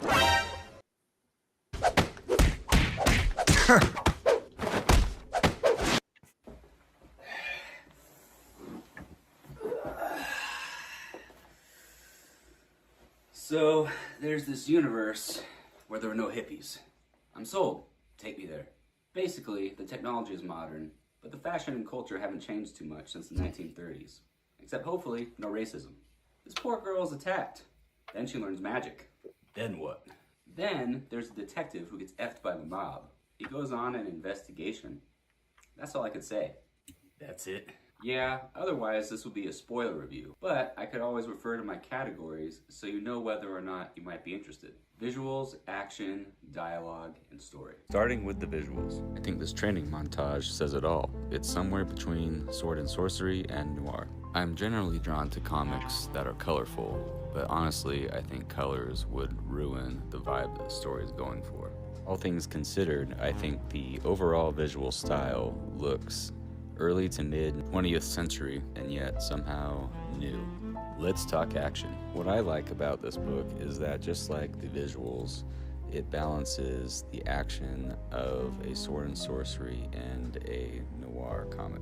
This page, for example, captures the gritty, cold-blooded violence of people being murdered. I find this panel reminiscent of an old pulp magazine, while I can see this one happening in a modern-day movie. Those are just some examples of the balance between two different genres and how this book is drawn in an old style and yet feels like a new kind of story. Dialogue, see? That's my best old-timey voice, unfortunately. I often speak on how I think every character should have their own unique voice. I think that goal is achieved well in both of these books. Each character speaks the way they should based on their background and their personality. The characters don't sound like different versions of the author.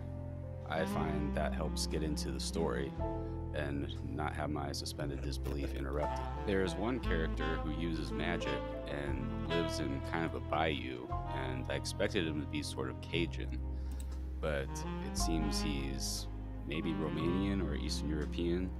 He's a magic user, and he's obviously not from where he currently lives, but the way he uses his sentences and dialogue is a reflection of his background and what he's capable of and where he's from. And I think this is just good writing. Now for story, the meat and potatoes, what we all came for. Although there is magic in the story of Pariah, it is still a noir, and that is important to remember when considering what genre the story falls into. I personally love stories that fall into this genre because it shows things as they are. The world is fallen and twisted, just like this one. People have perverse motives, just like people do in real life. Both Pariah, Blood and Mud, and A Damn Dirty Thing involve a protagonist that is either a femme fatale or a flawed hero. I liked the characters. As stated in the dialogue section, I found them all believable. There's still a good amount of mystery in this universe, which I like. For example, magic isn't really explained. We don't know its limitations or who's capable of using it and to what extent. In Pariah, Blood and Mud, the motives of the protagonist are easily understandable. And like any good noir, it is dark and gritty. However, I think this story would have been better served with a Hitchcock approach. In my opinion, a bit too much was shown, and it would have improved pacing to maybe show a bit less. I think he's talking about the rape scene, but that's just my speculation there. Oh my God, why is it so long? To the typical storytelling advice of show, don't tell. But in this case, I thought they did fine overall. I just think they could have shown less. And in the grand scheme of things, I think this is a minor complaint. Overall, it really is a compelling story.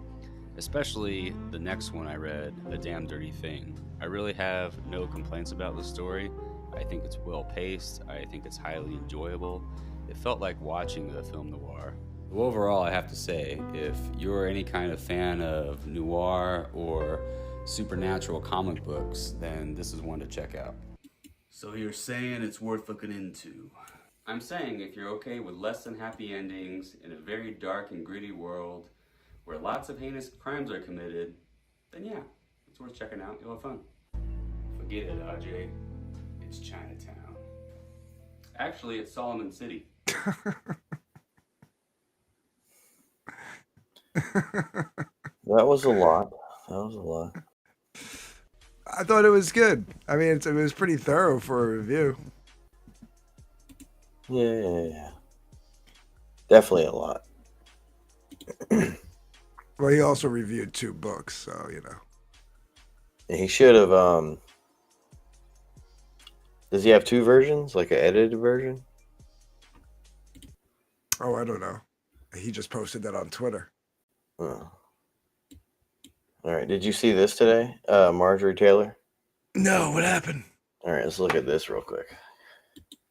Yep. Anybody else? Should the defense secretary? What country are you? Wait, what country are you from? From the UK. Okay, we don't give a crap about your opinion and your reporting. Why don't you go back to your country where you have a major migrant problem? Okay, And you no. You should care about your own borders. Do you care no, about no, American I lives don't, no, being put at no. risk? Let me tell you something. Do you care about people from your country? What about all the women that are raped by migrants? Do you care No, about by migrants. No, do you care? Okay, you're done. Do you care about not- American lives being put at risk? You know what? No, I don't about care. I don't. service members fighting for your country. I don't care about and your vice fake news. president Do you have a and your relevant defense question? secretary? Yeah, this is an American journalist. Thank you. I'm an American, and I'd like to hear your answer to what she's asking. I'm not answering her question right, because I'll I ask don't care about her network. If you would like to ask, I can Do you answer. have any concerns whatsoever about the complete disregard of operational security from the top level of this administration?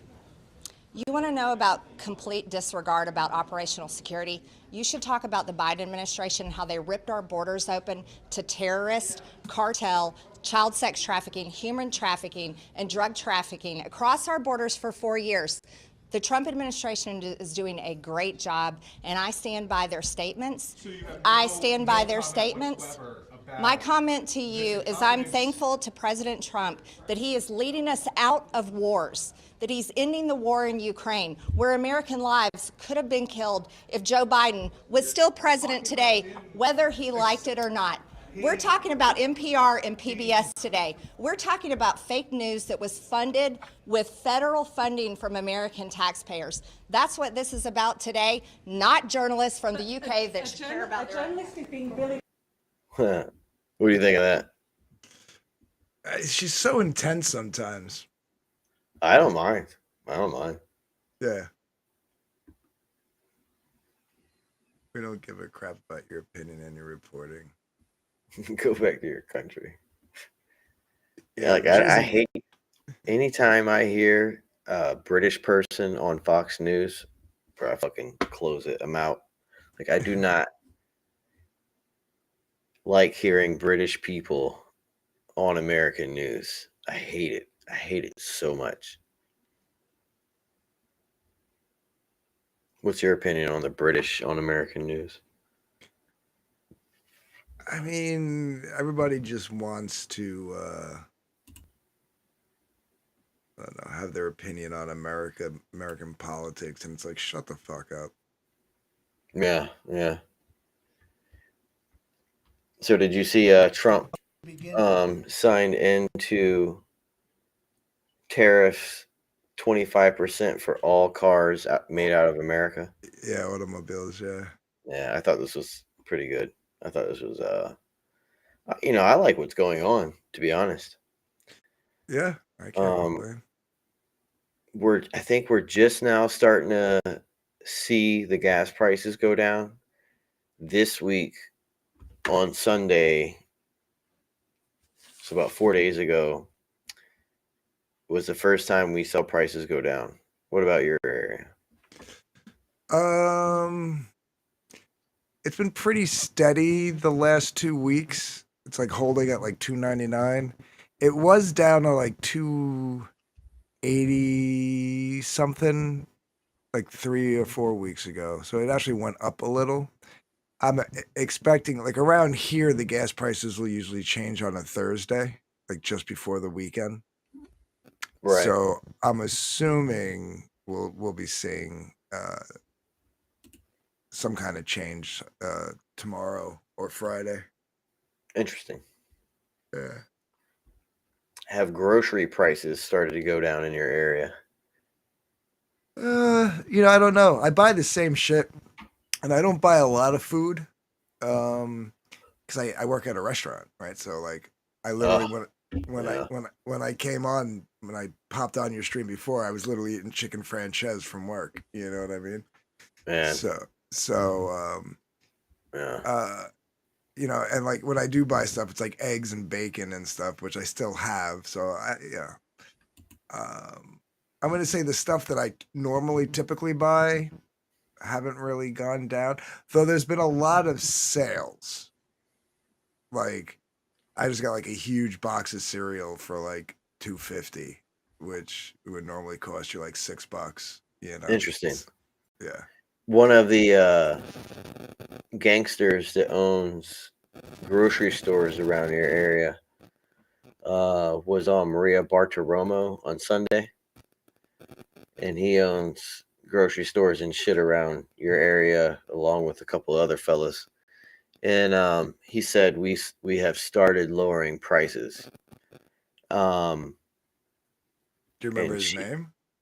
It was. If you go to Maria Bartiromo's Twitter, she usually posts her Sunday show highlights. So you should be able to. He's a big, fat, chubby guy. So if you find it, go ahead and pull that up in the back. But let's play a little bit of Trump while you do that. Of Liberation Day in America, we're going to take back just some of the money that has been taken from us by people sitting behind this desk or another desk that's not quite as nice, but they have their choice of 7, as you know.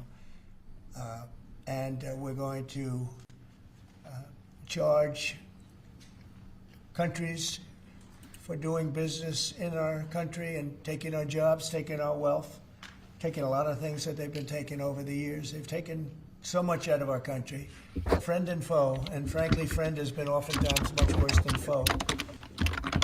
And this is very modest. And what we're going to be doing is a 25% tariff on all cars that are not made in the United States. If they're made in the United States, there's absolutely no tariff. We start off with a 2.5% base, which is what we were at, and we go to 25%. And basically, as you know, and as you've been seeing, not reporting as accurately as it should be reported because it's a massive story. Business is coming back to the United States so that they don't have to pay tariffs. And I think also because of November 5th, the election, they're very happy. AI is coming back to levels that nobody's ever seen before. It's a new, sort of a new business, I guess, when you think about it. But it's plants are going up all over the United States, and many of them have already been started. We're getting early electricity taken care of. We're getting permits very quickly for them, and we're going to make their life very happy. They're coming in with tens of billions of dollars. Individual plants will cost 10, 15, even 20 billion dollars. We're going to let them build electricity. So have you started seeing lower prices in your area for power bill?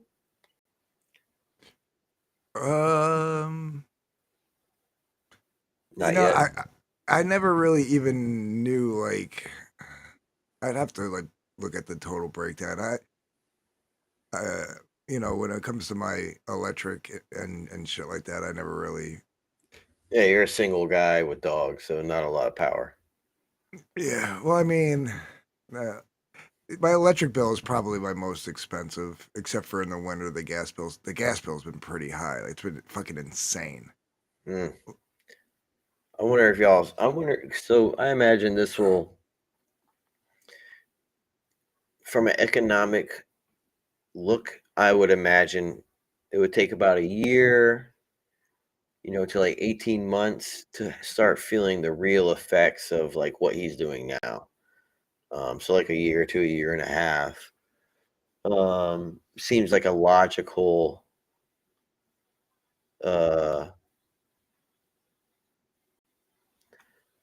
like economic approach. I'm not finding anything with a fat guy on any of her. You're not seeing it? Okay, so I'll look here in a few moments. Any of her Twitters. She's got like 5 Twitters. Electricity generating plants along with their plant, and they can't even believe it. And we're going to get them very quick permits, as I've done always. I did that in Louisiana with 2 LNG plants. I got them one permit in 1 day after waiting 14 years, and the other one in 1 week after waiting for 12 years. But this is very exciting to me. This is the automobile industry, and this will continue to spur growth like you haven't seen. Before I was elected, we were losing all of our plants that were being built in Mexico and Canada and other places. Now those plants largely have stopped, and they're moving them to our country. In Indiana, the great state of Indiana, I love Indiana. Honda is building one of the biggest plants anywhere, and they've just started. They wouldn't have done it without this. In all cases, they wouldn't have done it without what we're doing. So we'll effectively be charging a 25% tariff. But if you build your car in the United States, there is no tariff. And what that means is a lot of foreign car companies, a lot of companies are going to be in great shape because they've. Yeah, man. I agree. I agree, too. I heard that, too, Praetor. The guy on Reddit was freaking out that prices were going down at Costco. What did I hear that? Was that on Tim Pool? Were they talking about that? Basically, apparently the guy was freaking out. Like, he's like, I've been at Costco and I was like, all the prices on every aisle are just been slashed. And he's like, I don't understand it. They should be going up with everything that's going on. What? No, absolutely not. Well, you know how these leftists think tariffs are going to work. Oh, you put a tariff and everything's going to get more expensive. And it's like, yeah, initially, maybe, you know what I mean? Like, possibly in the very beginning until, like. So, yeah. In an industry that we're not like highly involved in production of, yeah, that might happen. Right. You know what I mean? Like microchips for fucking computers. Yeah, that might go up, certain technology that's only made overseas right now because we just never bother to, really get like too deep in it. Yeah. Like your prices at Best Buy might go up initially. Yeah.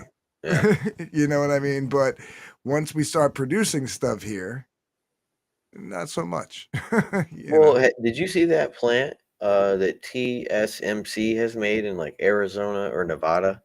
It's absolutely massive, and they're actually expanding that plant. and it's they're I'm okay with the modern day corporate city. I'm okay with that. Because it's nothing like what it used to be like in the railroad era, or you remember in like the coal mine area or the coal mine eras where you would get paid um in like a currency that the coal mine had given out. So like where you live, the grocery store was owned by the coal mine, the gas station was owned by the coal mine. Like, don't bring that back. I'm not okay with that. But like the thing that Elon Musk has done with Star City in Texas, that modern day version of that, where like there's a adherence to the standardization process, whereas back in the day it was like essentially modern day slavery to the extent of the 60s, 70s, and 80s. Right. When they stopped doing that stuff. So it's very interesting. And how has my mic been? No more. Blah, blah, blah, blah. It's happened like once or twice. I wonder why it does that. I don't know. I'm gonna unplug and plug it back in here in a little bit. Yeah, it could be a bad connection or a bad wire. But it's not like heinous. It's not like terrible. No, not at all. That's why, like, when it happens for like 2 seconds, and you can still hear what you're saying clearly. So yeah. Oh, so you want to? You want to hear? I'll tell you what happened to me today. Since we're talking about money, and money's been tight, so you can call me a Jew if you want, Jado. My money's been tight for years, my dude. So yeah, well, I mean, so I go. I had to work tonight, which I don't normally work Wednesday nights, but I had to work. So driving into work, and I had some, I left a little early so I could stop at the Wawa to get a pack of smokes because I didn't want to have to stop on my way home. I just wanted to come straight home, right?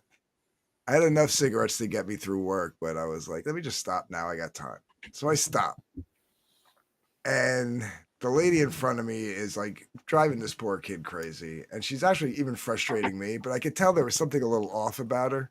So like I was being as patient as I could. Your mic doesn't have age, just an occasional herpes outbreak. Yeah. But so she finally leaves, right? She pays for something in cash, and you can hear it like Wawa's got one of those things where like the actual change comes out of like this like little machine and it like empties into a dish so that the cashier doesn't have to sit there and count the change out to try, I don't know if they have those by you, like in any of the stores by you. Yeah, man, I live in modern times. Yeah.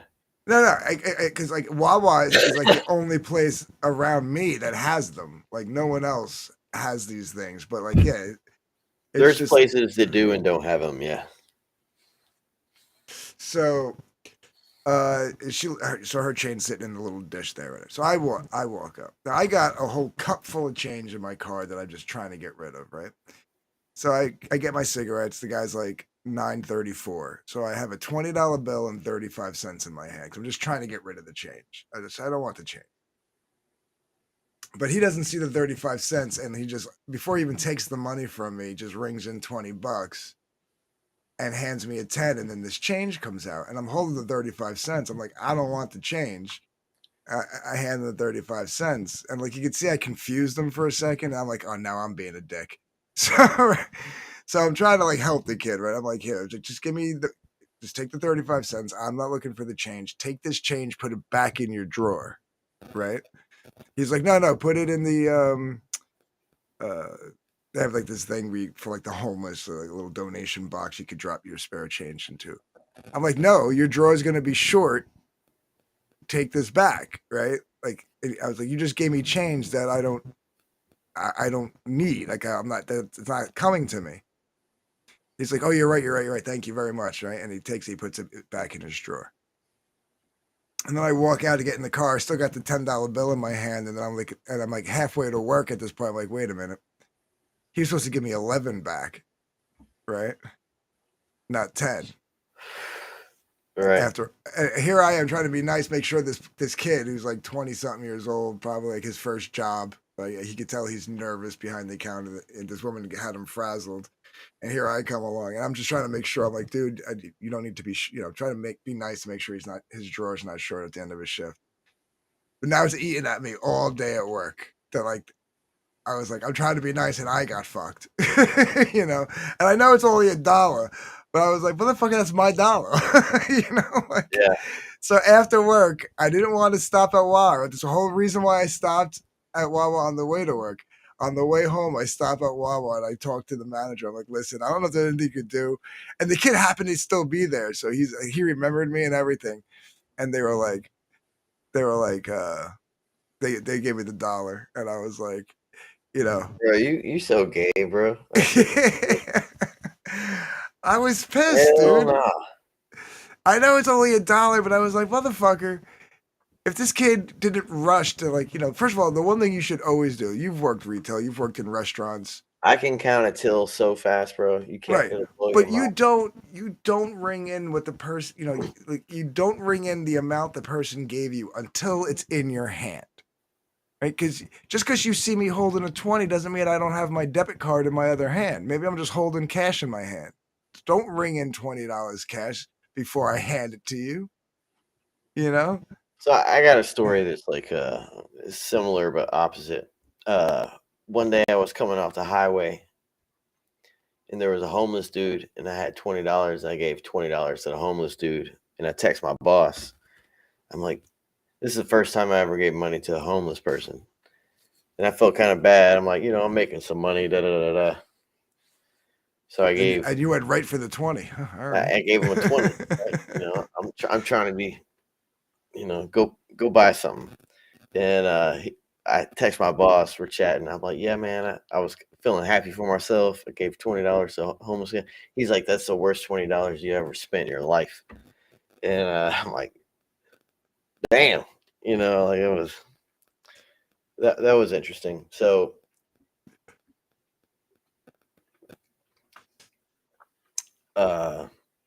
ever since, that conversation and being in a penny and dime industry, bro, I never gave a damn about $1. I never. It wasn't the dollar. It was like the principle of it. There ain't no principle in those type of. For me, it was like, here I am trying to make sure this motherfucker's not gonna get in trouble at the end of the night. And motherfucker stiffed me $1. For $1, man, get out of here with that. Nah, it was the principle, man.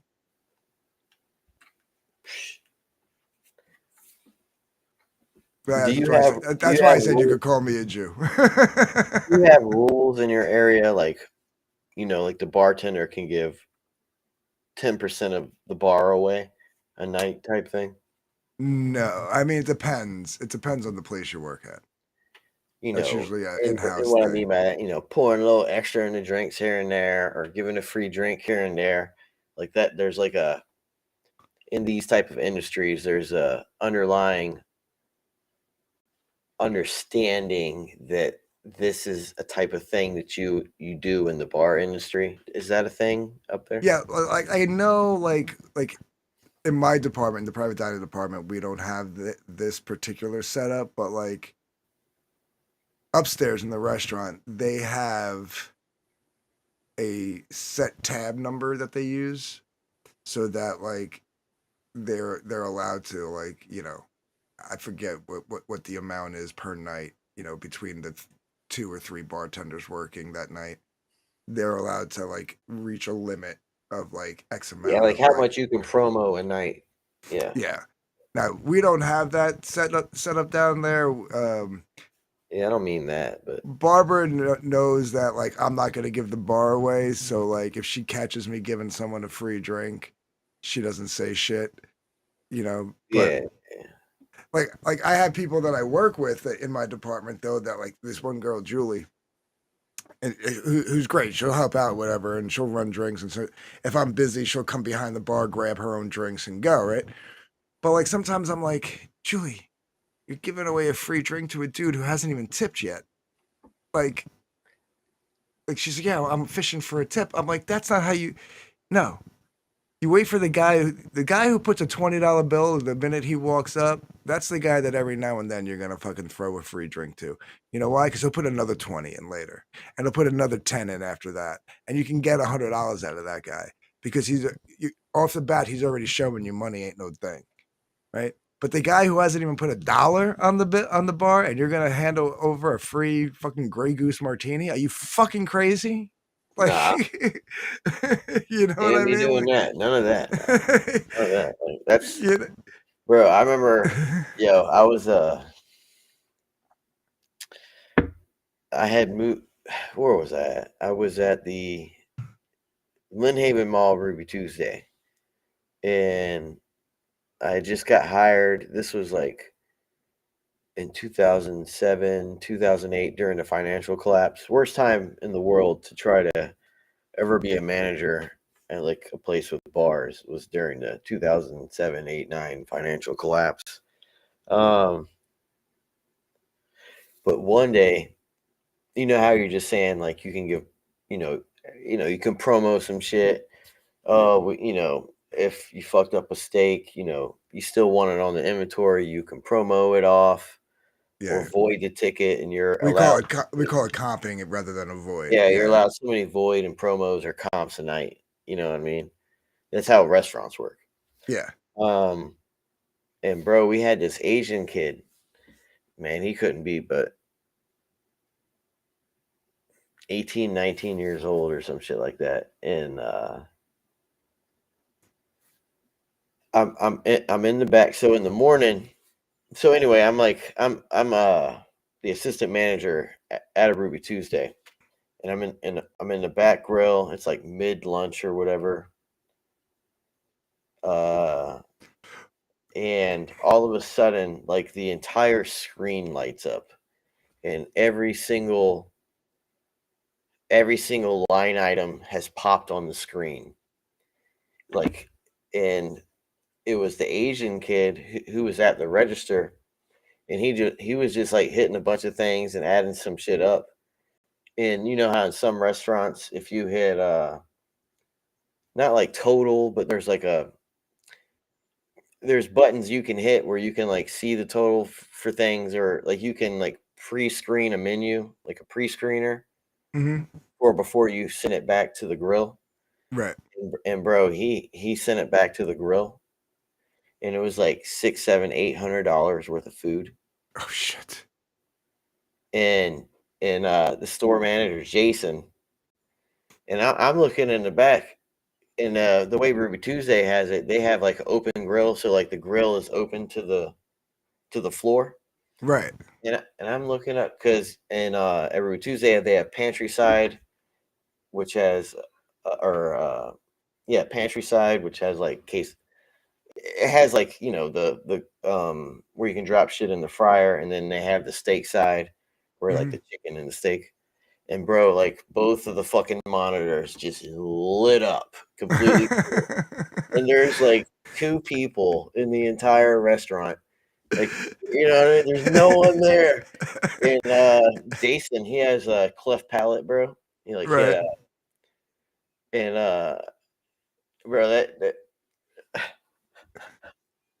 Bro, that shit was madness.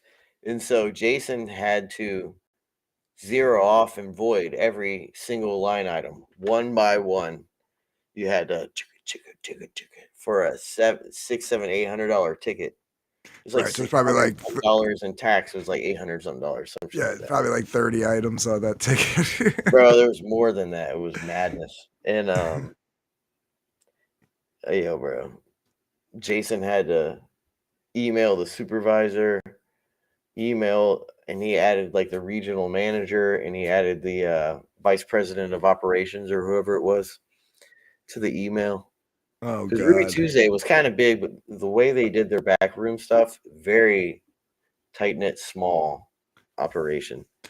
Was it broken up into like quote unquote franchises? Like Fridays was like that. Like there was like 5 Fridays in a franchise, so you had like your district manager, and each store had a general manager. They didn't do the franchisee thing.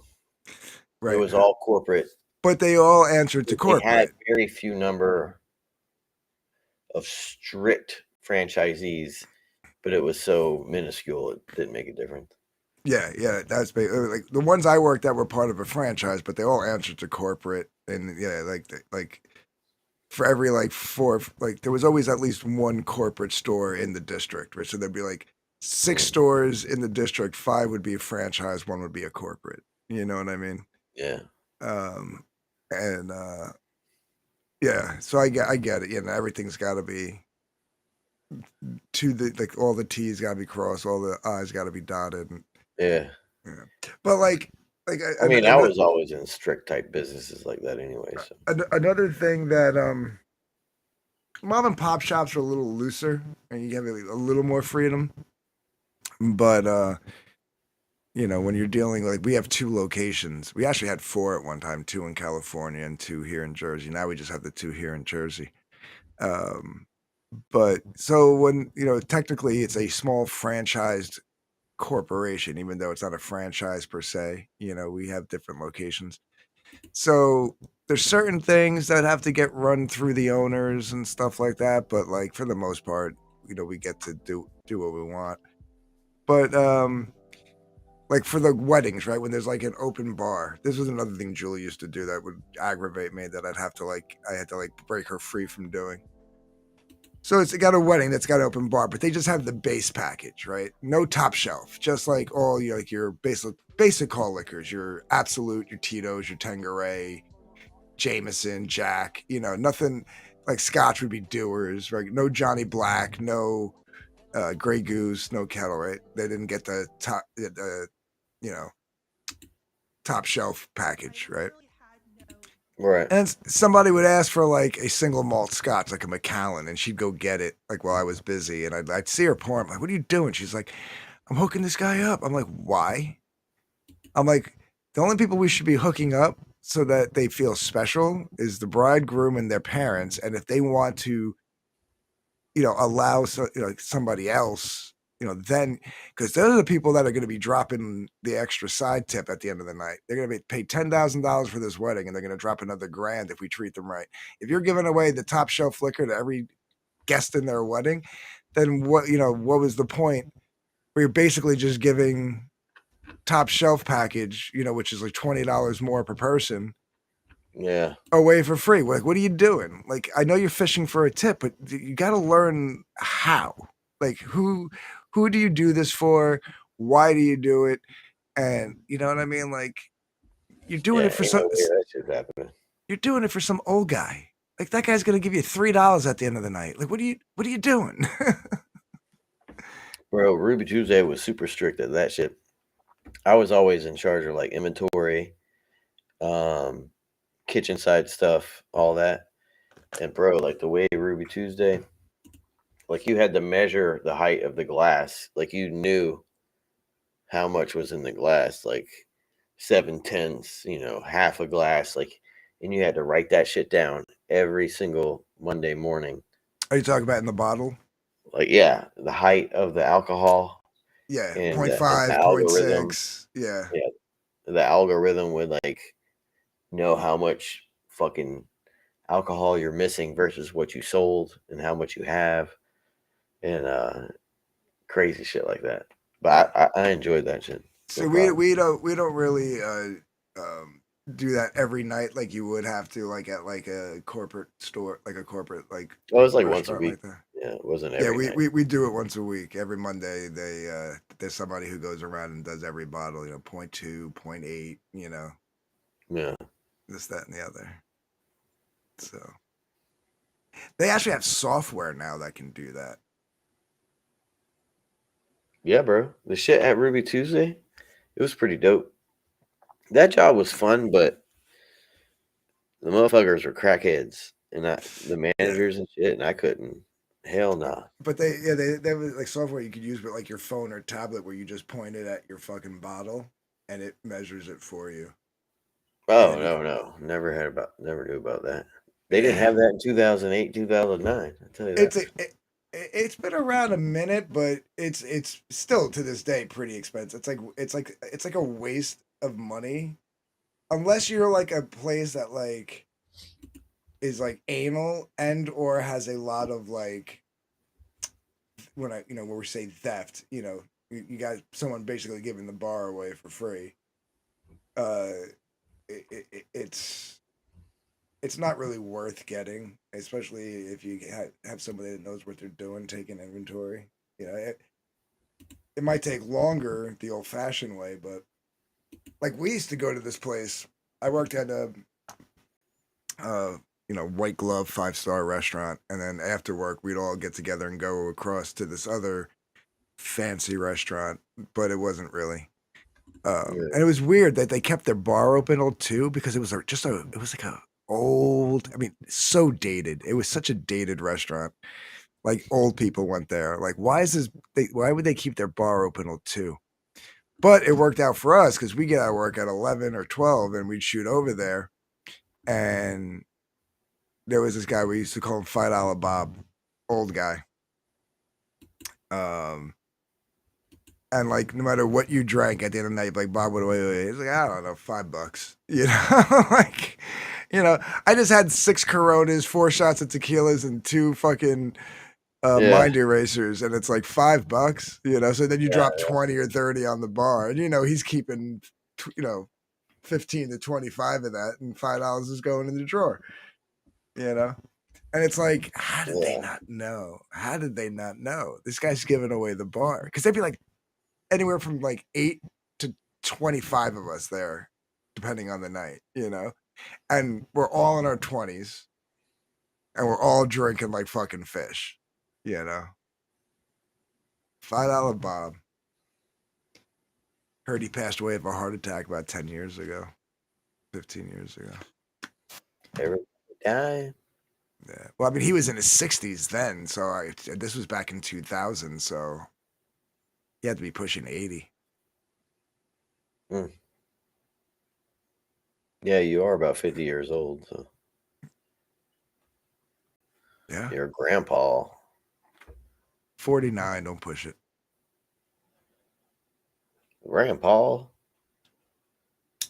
I could be. I just wouldn't know. Oh, I'm gonna get a smoke. It's right at the other desk. Oh shit, my hamstrings, dog. Paula says math is gay anyway. It wasn't about the fucking dollar. It was the principle. The next time I'm not gonna try to help the kid. If I ever run into that situation again. A whole damn dollar? Hell no. Yeah, man. Because I was like, you know what? If I had just kept my mouth shut, that kid would have had a short draw. I would have had my $11. I was like, why am I being a nice guy? Where you live, do motherfuckers be filling your gas tank, or can you fill your gas tank? Nah, we're not allowed. That's okay. I know. There's not a chance in hell a gas station around here would survive down here in the South. No. And it's funny. It's like I don't get out of state that often anymore. So it's like every time like they change something on a pump and I do go out of state, like, they'll change like the interface or whatever. Like it takes me like a minute. Like I'm like, oh shit, they changed this. Man, y'all are in like. Because it had been so long since I fucking had to pump my own gas, That shit's wild, bro. Wow. I remember the first time they went from like a regular pump to like a digital pump out of state. I had never seen it. Like, I'm used to the old fashioned pumps, you just put the fucking thing in and squeeze the nozzle, and they had the keypad. They had to punch everything in. I'm like, what the fuck is this shit?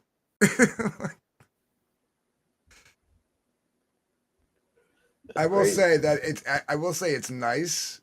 It's a nice luxury. Especially in the winter or if it's like downpour or raining. You don't have to get out of the car.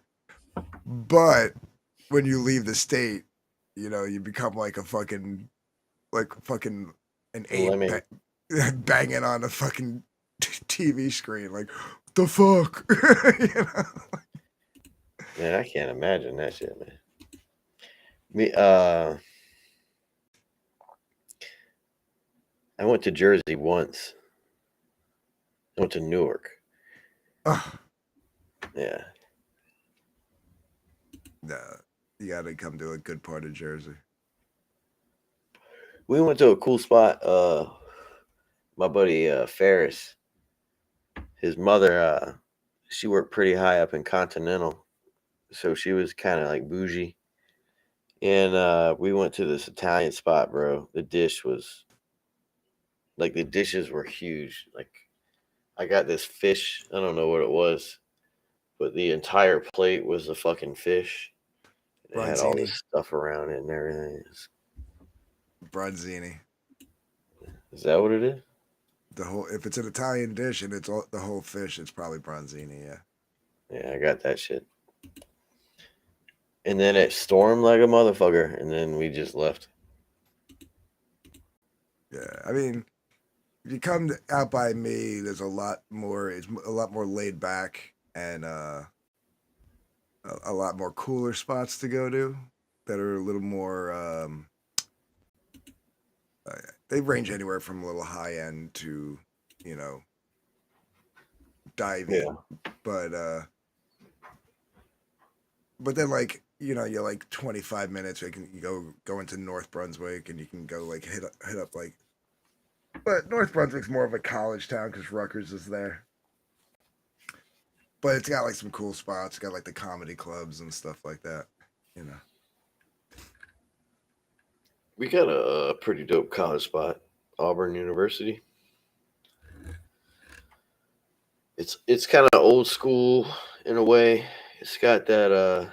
You ever been to like Williamsburg or some of them Northern Virginia colleges? I've never been down there, but like when I see like pictures and stuff, it reminds me of like up by like Yukon. You know, It's got an old, like 1800s, early 1900s feel. Yeah, But- yeah. That's probably like Princeton. Out by Princeton is very like That'd be cool to see.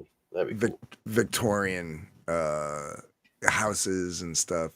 Princeton's a cool spot. It's a little uppity. We got a shit ton of rich ass Koreans down here, bro. Yeah, right by me is Monmouth University, but it's I wouldn't call the area a college town. It's really not. It's just normal suburbia. But yeah, out by Princeton is like more like that what you're describing.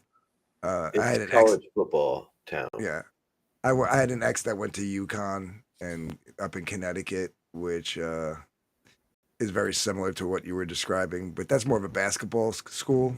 There was no, you know, they're no more known for their basketball. Yeah, they got basketball here too.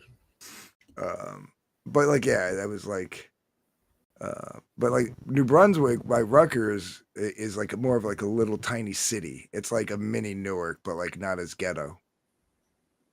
It's got ghetto spots. Don't get me wrong. You know, like there's certain spots you don't want to go in New Brunswick, but for the most part, like, yeah, it's there's some cool like, little music venues that we used to play at back in the day, or friends' bands would play at back in the day. Oh, I've been to some ghetto places in the world. Did you see this video of what's her name? Noam Chomsky? That's not her name. What's her name? I have no clue. Anyway, she went to El Salvador. Visiting this facility. And first of all, I want to thank El Salvador and their president for their partnership with the United States of America to bring our terrorists here and to incarcerate them and have consequences for the violence that they have perpetuated in our communities. I also want everybody to know, if you come to our country illegally, this is one of the consequences you could face. First of all, do not come to our country illegally. You will be removed and you will be prosecuted. But know that this facility is one of the tools in our toolkit that we... Can you imagine being a little hottie like her? And all these dudes are in like 1, 2, 3 foot high bunk beds. Yeah, man, those dudes are fucking. They're like animals eyeing her like a piece of meat right now. You know, you look at this, it's like some utopian, Trotskyite, communistic type thing. I think you meant dystopian. What did I say? Utopian? Yeah, dystopian. Yeah, thank you. Like this dystopian Trotskyite communist thing. You're like, in your brain, this is what this looks like, but like this is real life. Yeah. Isn't that crazy, dog? That is real life. Could you imagine like all these dudes and they get like a 2-barrel, they get 1 barrel of water and they have to keep the lid on. The lid's not allowed to come off the barrel of water. And they get like a little latrine type cement square to wash their 1 white shirt and their 1 white pair of boxers. Like that's all they get for clothes. No toothbrushes, no cups, no TVs, no iPods or iPads. My God. That's like this is Terry Christie Dome will be like look at that shit, bro.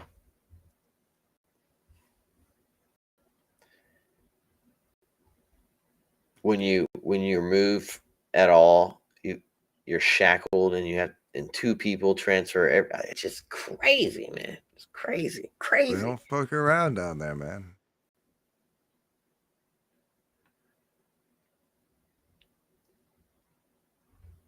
Oh, I got a back and forth argument with Grok.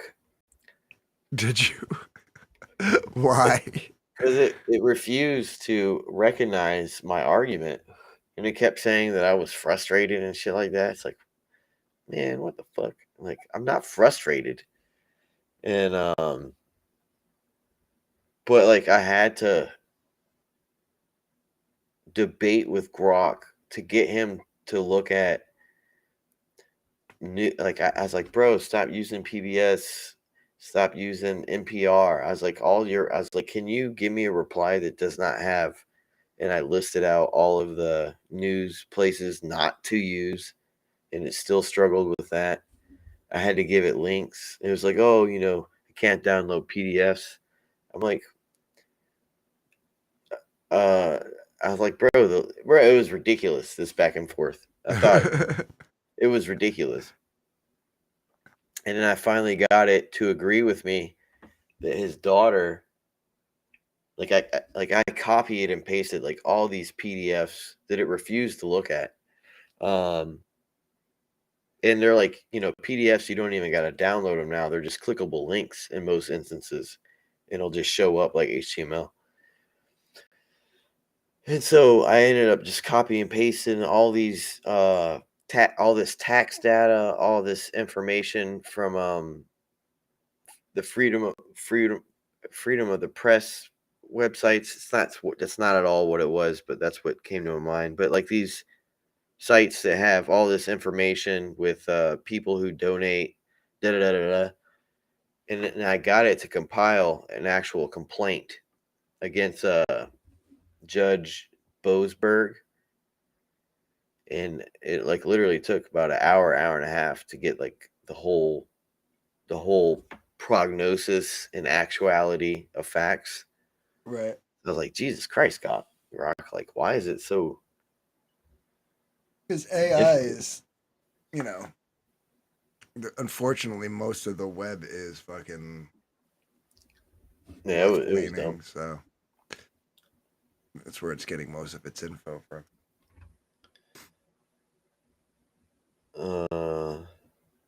This guy, I forget his name. He's doing a pretty good job at the VA. Whatever his name is, but he's doing a pretty good job. No complaints. Save the veterans. Oh, did you see anything about the Signal nonsense coming out? Yeah, I did. It's a nothing burger, I think. The guy who's Waltz's right-hand man is a Chinese dude, of all people. So Waltz is taking like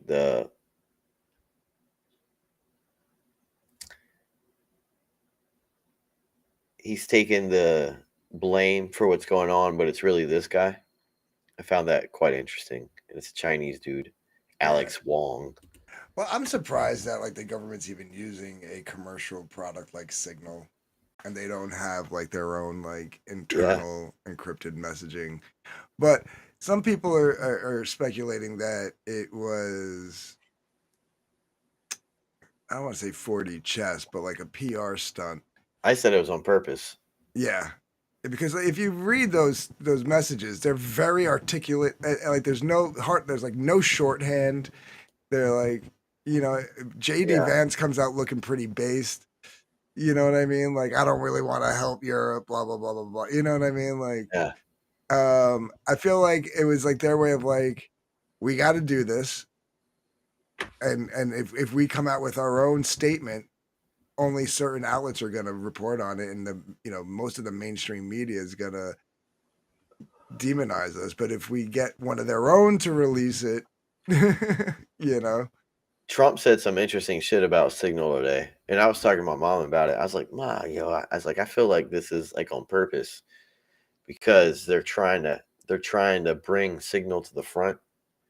Because the chick who runs Signal, bro, she's worked at the World Economic Forum, she's worked at all this leftist ass bullshit, and like this is a way to bring Signal to the forefront."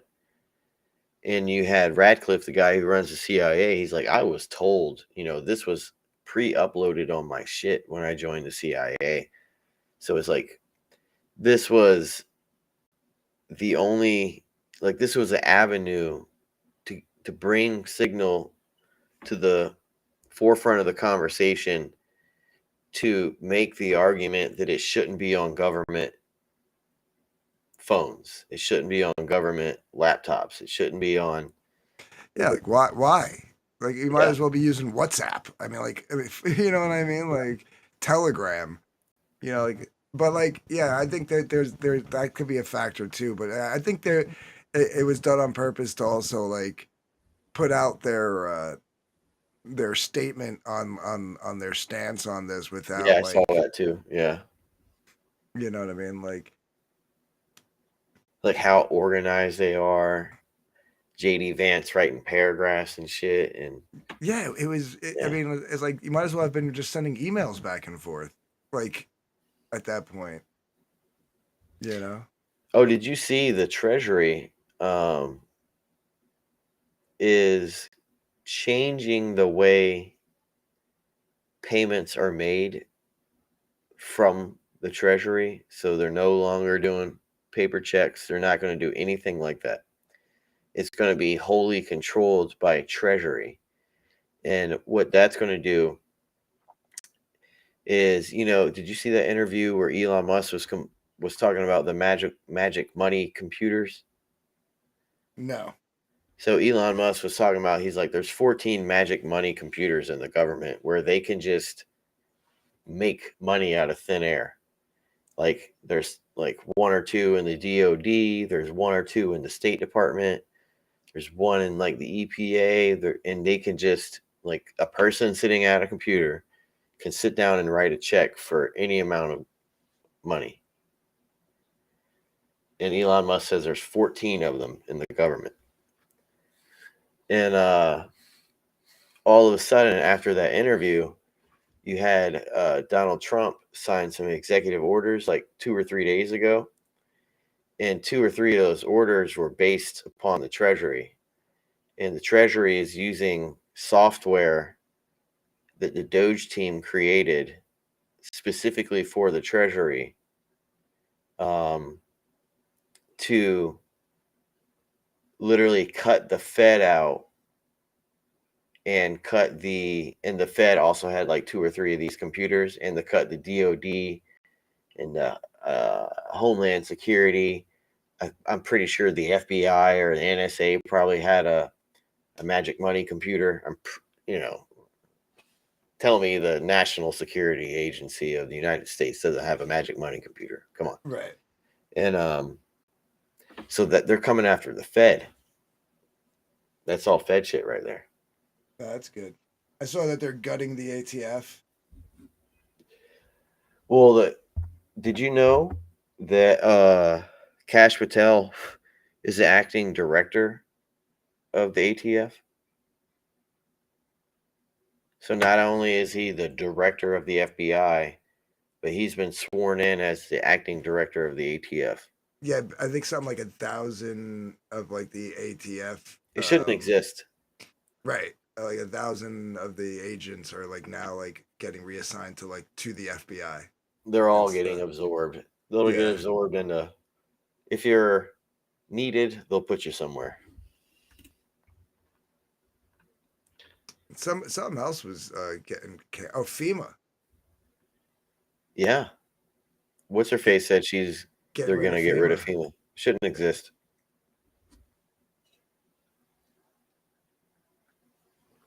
A lot of these agencies, since they were created, since like the Ford Carter era to the Bush Jr. Obama era, all those institutions that were created, get rid of every single one of them. Every one of them. They shouldn't exist. There was a while ago, Steve Bannon was making an argument, and he said, get rid of the CIA, give it back to the Army, give it back to the OSS. And, I kind of agree with that to an extent, but I also, I'll be devil's advocate, and, I feel like we need the CIA. I'm not a CIA. I like DARPA. I like the CIA, the NSA. If I ever worked in the government, those would be the places that I would want to work. It's like straight up espionage, bro. Like, I'm down. I got no problem with that shit. None. Nada.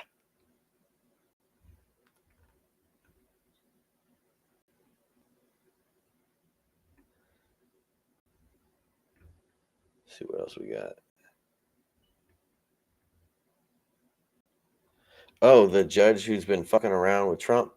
He's the one who extended the classification of the Hillary Clinton BleachBit documents and her secret server. He's the one who blocked all of her documents from that era.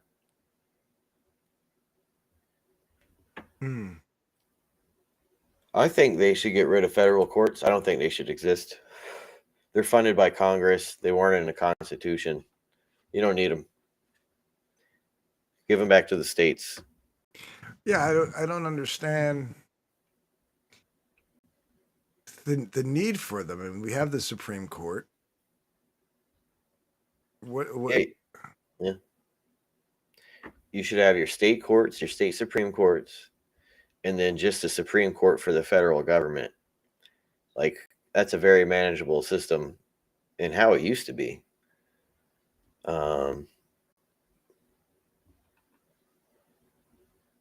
Federal courts is a new thing. It's not that old. Like, how old are federal courts? Let me look real quick. It's like the same age as the I guess, how would you try federal charges? IRS. What'd you say? I'm sorry? How would you try federal charges? You give them back to the states that happen in. The way it used to be.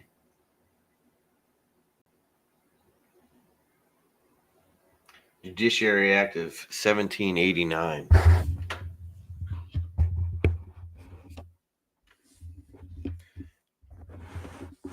So it was made. Oh, fucking George Washington. Get what? It has to be. How old are DC federal courts?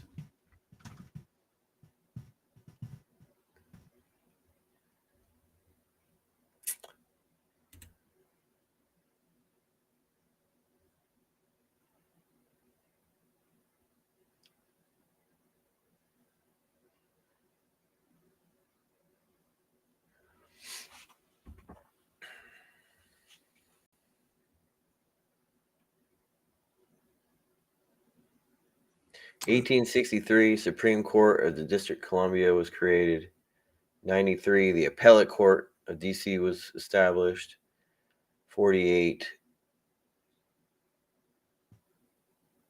the Supreme Court of the District of Columbia was renamed United States Court for the District of Columbia. So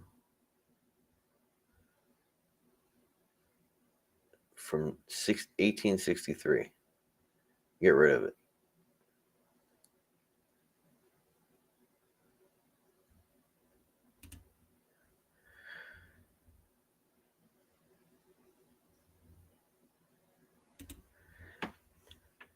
The Supreme Court of the District of Columbia from 1863 to 1936. And the U.S. District Court for the District of Columbia from 1948 to present. So all that has to be removed from those time periods. Congress created the Supreme Court of the District of Columbia in 1863 as a replacement for the Circuit Court of the District of Columbia after doubts were raised over the loyalty of one of the earlier court judges.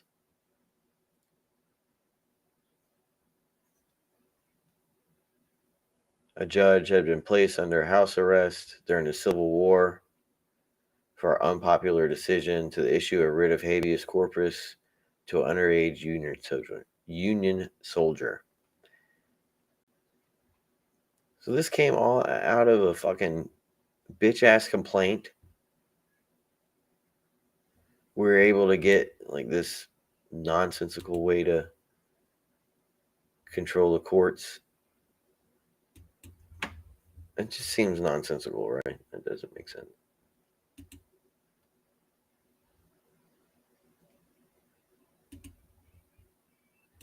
Change the way the entire court systems work, all because of someone placed under house arrest for an unpopular decision for an underage Union soldier. Isn't that crazy how like such big changes can happen under such nonsensical issues? Yeah. Like, wow. Like,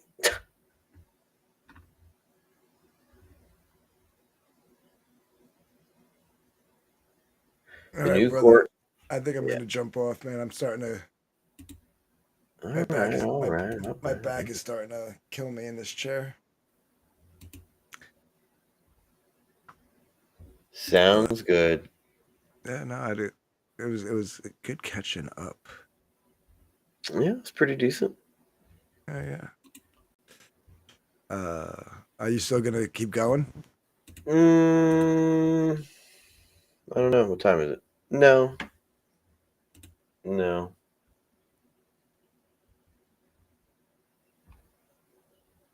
I'm gonna hit end stream.